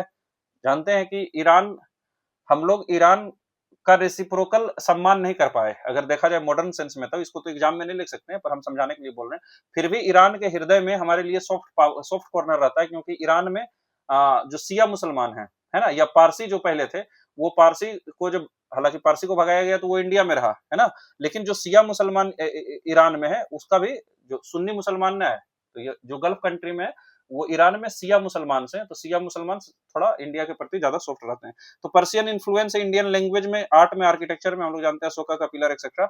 इंस्टीट्यूशनल लिंकेज है, कल्चरल सेंटर है इंडिया और ईरान में, एकेडमिक कोऑपरेशन है, हिंदी चेयर है, तेहरान यूनिवर्सिटी में हिंदी पढ़ाया जाता है। डायस्पोरा क्या है, स्मॉल है लेकिन कल्चरली कनेक्टेड है। इंडियन कम्युनिटी जो ईरान में हमारे इंडियन लोग रहते हैं, हालांकि स्मॉल है लेकिन बहुत ज्यादा इंटीग्रेटेड है। सॉफ्ट पावर डायमेंशन है जो कि म्यूचुअल गुडविल को बढ़ावा देता है। सॉफ्ट पावर दोनों के बीच में ईरान में इंडिया का अच्छा इमेज है। कनेक्टिविटी क्या है, चाबहार पोर्ट है ना, जो सिस्तान बलूचिस्तान जो ईरान का रीजन है, सिस्तान बलूचिस्तान, वहां लिखने की जरूरत नहीं है। चाबहार पोर्ट ईरान में है, जिससे कि डायरेक्ट ओशियन एक्सेस मिलता है। स्ट्रेटेजिक एडवांटेज ये इसका क्या हो सकता है चाबहार पोर्ट का, ये बाईपास करता है पाकिस्तान को, अफगानिस्तान और सेंट्रल एशिया के लिए, और कम्पीट करता है चाइना का ग्वादर पोर्ट के लिए। इकोनॉमिक बेनिफिट क्या हो सकता है, reduce transportation cost and time, जो ट्रांसपोर्टेशन कॉस्ट और टाइम है वो रिड्यूस कर देगा। अगर अभी हमें सेंट्रल एशिया या रसिया जाना है, अगर ये चाबहार पोर्ट से अफगानिस्तान के थ्रू अगर रसिया हम लोग जाएं, जिसको international north south trade corridor बोलते हैं, तो हमारा जो ट्रांसपोर्टेशन कॉस्ट है, रसिया और यूरोप हम अपना सामान बहुत तेजी से पहुंचा सकते हैं। स्ट्रेटेजिक बेनिफिट्स क्या है, इंडिया का जो प्रेजेंस है अरेबियन सी रीजन में बढ़ाता है। करंट डेवलपमेंट क्या है, स्लो प्रोग्रेस है due to sanctions and funding delay. तो ये जो चाबहार पोर्ट बन रहा है इसमें भी बहुत स्लो है। रिन्यूड फोकस है, रीजनल स्टेबिलिटी के बाद फोकस बढ़ा था लेकिन अब युद्ध में फिर रुक जाएगा। ये जो international north south trade corridor का बात आ रहा था बार बार, ये इसका इमेज यहाँ देख सकते हैं। ये मुंबई पोर्ट है ना। अभी अगर हमें सेंट पीटर्सबर्ग सामान भेजना हो, रसिया का सेंट पीटर्सबर्ग में, तो हमें सामान कैसे लेके जाएंगे, तो अरेबियन सी होते हुए यहाँ पर हम देख सकते हैं, बाबल मंदेब स्टेट होते हुए रेड सी को पार करेंगे, फिर सुएज कनाल जाते हुए मेडिटेरेनियन सी जाएंगे, है ना। फिर उसके थ्रू यहाँ से पास करेंगे, इसको क्या बोलते हैं, भूल गए, जो ये अफ्रीका और है ना पुर्तगाल को सेपरेट करता है, स्पेन को सेपरेट करता है। तो यहाँ से होते हुए क्या, हाँ, तो जिब्राल्टर स्ट्रेट जाते हुए, नॉर्थ सी जाते हुए, और यहाँ पर इंग्लिश चैनल पास होते हुए, फिर बाल्टिक सी में जाके फिर सेंट पीटर्सबर्ग पहुंचेंगे। कितना डिस्टेंस है। और अगर दूसरा रास्ता हम लोग देखें तो यहाँ पर मुंबई से हम लोग चाबहार पोर्ट जाएंगे, चाबहार पोर्ट में ईरान जाएंगे, और यहाँ पर जो कैस्पियन सी है ना, ये कैस्पियन सी, इसको यूज कर सकते हैं अजरबैजान बाकू होते हुए, है ना। यही वाला रूट इधर अगर अफगानिस्तान की तरफ ले जाए तो अफगानिस्तान भी चला जाएगा, पाकिस्तान के जस्ट बगल में अफगानिस्तान है। और इसी से हम लोग यहाँ पर सेंट्रल एशिया की तरफ जा सकते हैं, और यहाँ से मॉस्को जाते हुए सेंट पीटर्सबर्ग जा सकते हैं। तो ये जो सेंट पीटर्सबर्ग जाना और यूरोप जाना है बहुत इजी हो जाएगा। और इसमें भी देखेंगे तो इसलिए इसको क्या है, जो ये है ट्रांसपोर्ट कॉरिडोर है, इसमें भी मल्टी मॉडल है। पहले हम लोग समुद्र से जाएंगे चाबहार पोर्ट, फिर वहां पर रोड से जाएंगे ईरान, है ना। ईरान में क्रॉस करेंगे, फिर कैस्पियन सी आएगा, वहां पर फिर से हम लोग यूज करेंगे। और यहाँ से जो रसिया से बहुत सारा रिवर आते हैं इधर कैस्पियन सी में, उस रिवर को यूज करके हम लोग फिर रिवर और रोड के थ्रू सेंट पीटर्सबर्ग आसानी से। तो ये मल्टी मॉडल कॉरिडोर कनेक्ट किसको करेगा, इंडिया को, ईरान से, रसिया को, यूरोप को, और बीच में लिख सकते हैं सेंट्रल एशिया को। फीचर क्या है, 7200 किलोमीटर का नेटवर्क है जिसमें सी, रेल, रोड सब कुछ शामिल रहेगा। रिड्यूस कॉस्ट कितना रिड्यूस कर देगा, 30%, यानी रसिया का तेल 30% सस्ता आएगा, मजा आ जाएगा, है ना। हमारा इकोनॉमी और मजबूत हो जाएगा, हमारा जो हम फॉरेन करेंसी देते हैं वो सब में बहुत इकोनॉमी में ओवरऑल इंपैक्ट बहुत पड़ेगा, और टाइम में भी 40 to 50% रिड्यूसेस होगा। इसलिए स्ट्रेटेजिक सिग्निफिकेंस क्या है, ये अल्टरनेट है चाइना का बेल्ट रोड इनिशिएटिव का भी, और इंटीग्रेट करता है इंडिया का यूरेशियन मार्केट से। रिसेंट रिलेवेंस क्या है, ये इंपोर्टेंस हो जाता है ग्लोबल सप्लाई चेन डिसरप्शंस में। जब ग्लोबल सप्लाई चेन डिसरप्शंस हो रहा है ना, इंडिया, रसिया, यूएसए ब्लॉकेड कर रहा है, ये ट्रेड वार्स कर रहा है, जो पहले हम लोग देख रहे थे हौथी जो अटैक कर रहा था रेड सी में, अगर ये रहता तो हमें कोई टेंशन ही नहीं रहता। ईरान के थ्रू हम लोग वेस्ट एशिया से भी कनेक्टेड रहते, सेंट्रल एशिया से भी कनेक्टेड रहते, अफगानिस्तान से भी कनेक्टेड रहते, यूरोप से भी कनेक्टेड रहते, बहुत सारे कंट्री से कनेक्टिविटी बढ़ा देता। टेररिज्म और सिक्योरिटी क्या है दोनों देशों में, वो आईएनसीटी से खत्म हो गया। तो कॉमन कंसर्न क्या है कि एक्सट्रीमिस्ट ग्रुप जैसे आईसिस, अलकायदा, जो ये है ISIS, Islamic state of Iraq and Syria, तो ईरान का पड़ोसी इराक है, सीरिया भी पास में ये, तो ये जब आईसिस बढ़ता है इराक में तो उसका इंपैक्ट ईरान में भी बढ़ता है। अलकायदा, ये सब कोऑपरेशन एरिया क्या है, इंटेलिजेंस शेयरिंग कर सकते हैं, और अफगानिस्तान में स्टेबिलिटी के लिए ज्वाइंट कोशिश कर सकते हैं। स्ट्रेटेजिक कन्वर्जेंस क्या है, रीजनल स्टेबिलिटी के कारण ये स्ट्रेटेजिक कन्वर्जेंस हमारा हो सकता है। क्या सिग्निफिकेंस है ईरान का इंडिया के लिए, पहला तो कनेक्टिविटी है। अभी देखे ईरान गेटवे की तरह काम करता है सेंट्रल एशिया, रशिया और यूरोप के लिए। क्रूसियल है बाईपास करने के लिए पाकिस्तान का जो जियोग्राफिकल कंस्ट्रेंट है, यानी पाकिस्तान जो हमारा बॉर्डर में आके एकदम ब्लॉक कर दिया, जैसे हमारे पास खेत हो और एक खेत रोड से कनेक्टेड ना हो और वो खेत हमारा दुश्मन के पास हो, तो हमारा कितना चौपट कर देगा पूरा, है ना। उसी तरह ये है, पाकिस्तान एकदम पूरी तरह से जो हमारा वेस्टर्न देशों के साथ संबंध होना चाहिए वो ब्लॉक किए हुए। एनर्जी के लिए ईरान इंपॉर्टेंट है, रिलायबल सोर्स है चीप ऑयल और गैस के लिए, क्योंकि बगल में तुरंत ले आएंगे, और इंश्योर करता है एनर्जी डाइवर्सिफिकेशन को। जियो के लिए इंपॉर्टेंट है, की प्लेयर है वेस्ट एशिया पावर डायनेमिक्स में, है ना। वेस्ट एशिया का तो one of the most influential power है, और बेसिकली वेस्ट एशिया एक तरफ और ईरान एक तरफ है, ऐसा दुश्मनी है। इंडिया का जो एक्सटेंडेड नेबरहुड पॉलिसी है उसमें एक इंपॉर्टेंट रोल है, नेबरहुड में तो नहीं पर एक्सटेंडेड नेबरहुड में। ईरान का क्या इंडिया का क्या सिग्निफिकेंस है ईरान के लिए? इंडिया प्रोवाइड करता है large consumer market for oil exports, ये सभी देशों में हम लिख सकते हैं लार्ज मार्केट, और इसका ऑयल के लिए इंपॉर्टेंट है। इन्वेस्टमेंट और इंफ्रास्ट्रक्चर डेवलपमेंट हम लोग वहां कर सकते हैं। स्ट्रेटेजिक बेनिफिट है क्योंकि हम लोग इंटरनेशनल प्लेटफॉर्म में सपोर्ट कर सकते हैं, बेसिकली सभी देशों को इंटरनेशनल प्लेटफॉर्म में सपोर्ट कर सकते हैं क्योंकि हमारा डिप्लोमेटिक हेफ्ट, और as a leader of global south country या फिर जो नैम है उसका लीडर के थ्रू मदद कर सकते हैं। बैलेंस करता है क्योंकि ये ओवर डिपेंडेंस हो रहा है चाइना पर तेल के लिए, और वो भी रीजन है। अभी एक किसी का हम इंटरव्यू देख रहे थे, पॉडकास्ट, तो वो बता रहा था कि अमेरिका कहाँ अटैक किया, वेनेजुएला में अटैक किया, तो वेनेजुएला क्या करता था, वहां चाइना का प्रेजेंस बढ़ रहा था। ईरान, यूएसए कहाँ अटैक कर रहा है, ईरान में अटैक कर रहा है क्योंकि ईरान बहुत ज्यादा तेल बेच रहा था, है ना, उसको, चाइना को। तो इसलिए बार बार न्यूज में आ रहा है कि क्या यूएसए पाकिस्तान पर भी अटैक कर सकता है, क्योंकि पाकिस्तान भी चाइना से बहुत दोस्ती बढ़ा रहा है ना। तो ये एक नया कॉन्सेप्ट आ रहा है कि यूएसए जो है, ये इसका जो अटैक है वो एक ग्लोबल जियो पॉलिटिक्स में देख सकते हैं। जैसे कि ग्रीनलैंड को भी क्यों उतना फोकस में लिया, क्योंकि उधर भी चाइना और रसिया का सिग्निफिकेंस बढ़ रहा था, आर्कटिक में जो हम लोग पढ़े थे ग्रीनलैंड इशू। तो बार बार वो उस एरिया में ज्यादा फोकस कर रहा है जहां पर जिधर चाइना ज्यादा डिपेंडेंट हो रहा है। तो ये बैलेंस करता है ओवर डिपेंडेंस जो ईरान का है चाइना में। शेयर इंटरेस्ट क्या है हमारा, स्टेबिलिटी अफगानिस्तान में और रीजनल पीस। चैलेंजेस क्या है रिलेशंस में, वही है, आपस में उतना चैलेंज नहीं है जितना तीसरे देश यूएसए के कारण है। जो US withdrawal from Iran nuclear deal से जो यूएस विथड्रॉ किया और यूएस सैंक्शंस लगाया 2018 के बाद, तो हॉल्ट इन इंडिया ने ऑयल इंपोर्ट 2019 से रोक दिया, इकोनॉमिक इंगेजमेंट कम हो गया, है ना, क्योंकि डर था कि हम पे सैंक्शंस लगा देंगे, तो हमने वहां से ट्रेड करना बंद कर दिया। ऑयल पेमेंट रो है कि पेमेंट डिफिकल्टी है सैंक्शंस के कारण, है ना। जो एशियन क्लियरिंग यूनियन है, बेसिकली जो ट्रेड अल्टरनेटिव चैनल है डॉलर के थी में, तो उसमें शिफ्ट करना बहुत चैलेंज है।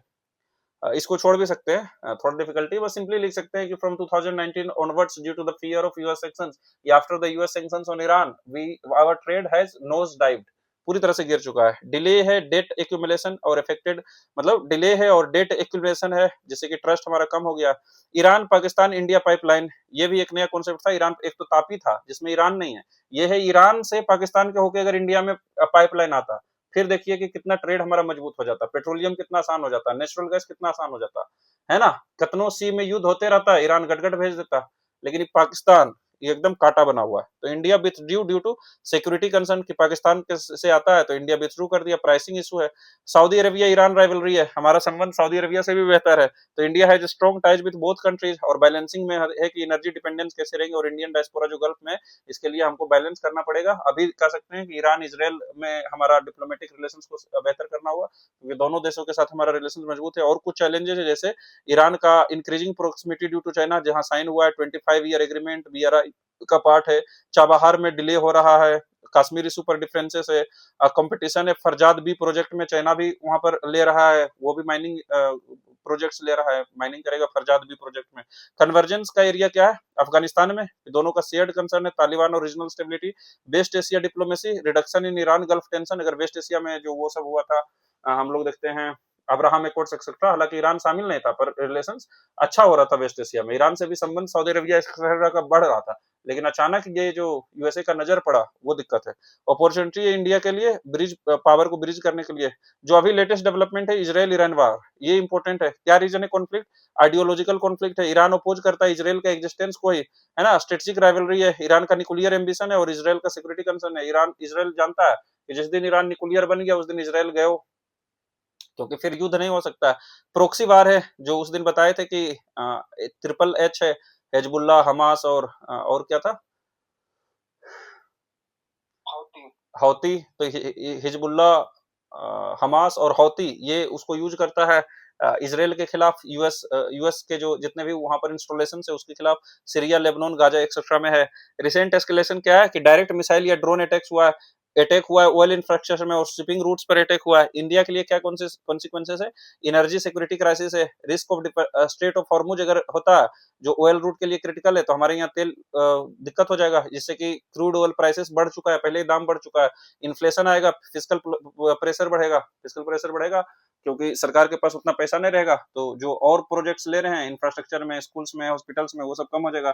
इंपोर्ट बिल हमारा बढ़ जाएगा, है ना, ट्रेड और कनेक्टिविटी डिसरप्शन होगा, इससे थ्रेट बढ़ गया। चाबहार पोर्ट में आईएनएसटीसी ट्रेड कॉरिडोर पर बढ़ गया, मेरी टाइम इनसिक्योरिटी हो सकता है पर्सियन गल्फ में, है ना, पर्सियन गल्फ से सामान आना बहुत मुश्किल हो सकता है। इंडियन डायस्पोरा को इम्पोर्ट, मिलियंस ऑफ इंडियंस से गल्फ रीजन में, देखे तो उस दिन 8 से 9 million Indians are living in the gulf region, their security is at concern. Then political decline है रेमिटेंसेस में, अगर वो लोग भारत आते हैं तो पैसा नहीं आएगा। डिप्लोमेटिक टाइट रोप है, इंडिया को बैलेंस करना पड़ेगा। ईरान जो एनर्जी और कनेक्टिविटी के लिए इंपॉर्टेंट है, इजराइल जो डिफेंस और टेक्नोलॉजी के लिए इंपॉर्टेंट है, और यूएसए जो स्ट्रेटेजिक पार्टनर ऑलरेडी है।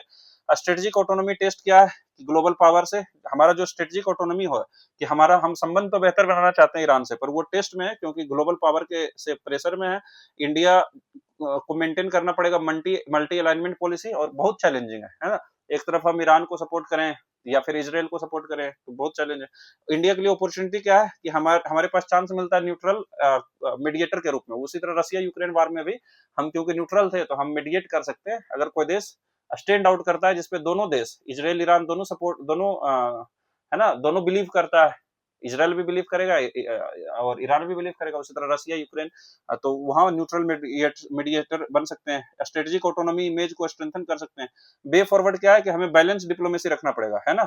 रिलेशंस को ईरान के साथ, इजराइल के साथ, यूएसए के साथ एक साथ मैनेज करना चैलेंज है। एनर्जी इंगेजमेंट को रिवाइव करना पड़ेगा, जो है सैंक्शन प्रूफ मैकेनिज्म को डेवलप करना पड़ेगा, है ना। ये जो कनेक्टिविटी प्रोजेक्ट्स हैं इसको एक्सलेट करना। चाबहार प्रोजेक्ट कितना दिन से आ रहा है, लेकिन भारत उसको पूरी तरह से फास्ट ट्रैक वे में इसको कंप्लीट नहीं कर पा रहा है। आईएनएसटीसी प्रोजेक्ट कितना दिन से पेंडिंग पड़ा हुआ है, या हम उस पर बेहतर काम नहीं कर पा रहे हैं। हमें एनर्जी सोर्सेज को डाइवर्सिफाई करना पड़ेगा, और ईरान को एक स्ट्रेटेजिक ऑप्शन के रूप में रखना पड़ेगा। और अभी ये युद्ध के बाद फिर से हाईलाइट हुआ है कि हमें पूरी तरह से एनर्जी सोर्सेज को डाइवर्सिफाई करना पड़ेगा। और यूएसए जब वेनेजुएला में अटैक किया है, तो वहां पर भी हमें वेनेजुएला को भी एक ऑप्शन देखना पड़ेगा, ईरान को ऑप्शन देखना पड़ेगा। रसिया पर सैंक्शंस लगता है, हालांकि अभी छूट गया है। तो इस तरह से हमें डाइवर्सिफाई करना पड़ेगा, एक पर डिपेंडेंट रहेंगे उधर युद्ध हुआ तो दिक्कत हो जाएगा। ट्रेड मैकेनिज्म जो रूपी बेस्ड ट्रेड है, या रूपी रियाल, रूपी रूबल, ये सब जो आपस में करेंसी है उससे ट्रेड होता है, और डॉलर पर कम डिपेंडेंट रहते हैं, तो बेहतर होगा। और strategic mediation role west Asia में हमें ऑप्शंस के रूप में रखना चाहिए। और ये जो सिविलाइजेशनल टाइज है लॉन्ग टर्म कोऑपरेशन के लिए, उसको करना चाहिए। जो हमारा सॉफ्ट पावर है उसको यूटिलाइज करना चाहिए रिलेशंस को बेहतर करने के लिए। कंक्लूजन क्या है, India Iran relations are shaped by energy security, connectivity और geopolitical balancing, while sanctions and regional conflicts pose challenge है। जो रीजनल कॉन्फ्लिक्ट है और सैंक्शंस बहुत बड़ा चैलेंज है। Evolving west Asian dynamics and India strategic autonomy doctrine provide opportunity for deeper engagement, कि जो हमारा है ना मल्टी अलाइनमेंट पॉलिसी है, या फिर जो वेस्ट एशियन डायनेमिक्स इवॉल्व हो रहा है। अब तो इवॉल्व नहीं कहेंगे युद्ध के बाद, ये ऐसा तो युद्ध के पहले कहते कि संबंध बेहतर हो रहा है, अब तो ज्यादा चैलेंज दिख रहा है। तो ये सब हमारे बीच में चैलेंजेस है, और ये जो लगातार अटैक हो रहा है, इस पे हमें नजर रखना पड़ेगा, और कोशिश करना पड़ेगा कि हम डिप्लोमेटिक टाइट रोप, अब इसकी जगह हम लोग ये लिख सकते हैं कि we are presented with the diplomatic tightrope where we need to maintain our relations very carefully with each of the warring powers, जैसे कि इजराइल है, ईरान है, यूएसए, रसिया है, यूक्रेन है, सबके साथ बेहतर संबंध रखना बहुत मुश्किल है। तो ये सब चैलेंज है जिसको कि हम लोग लिख सकते हैं। तो फिर करते हैं एक आध दिन क्या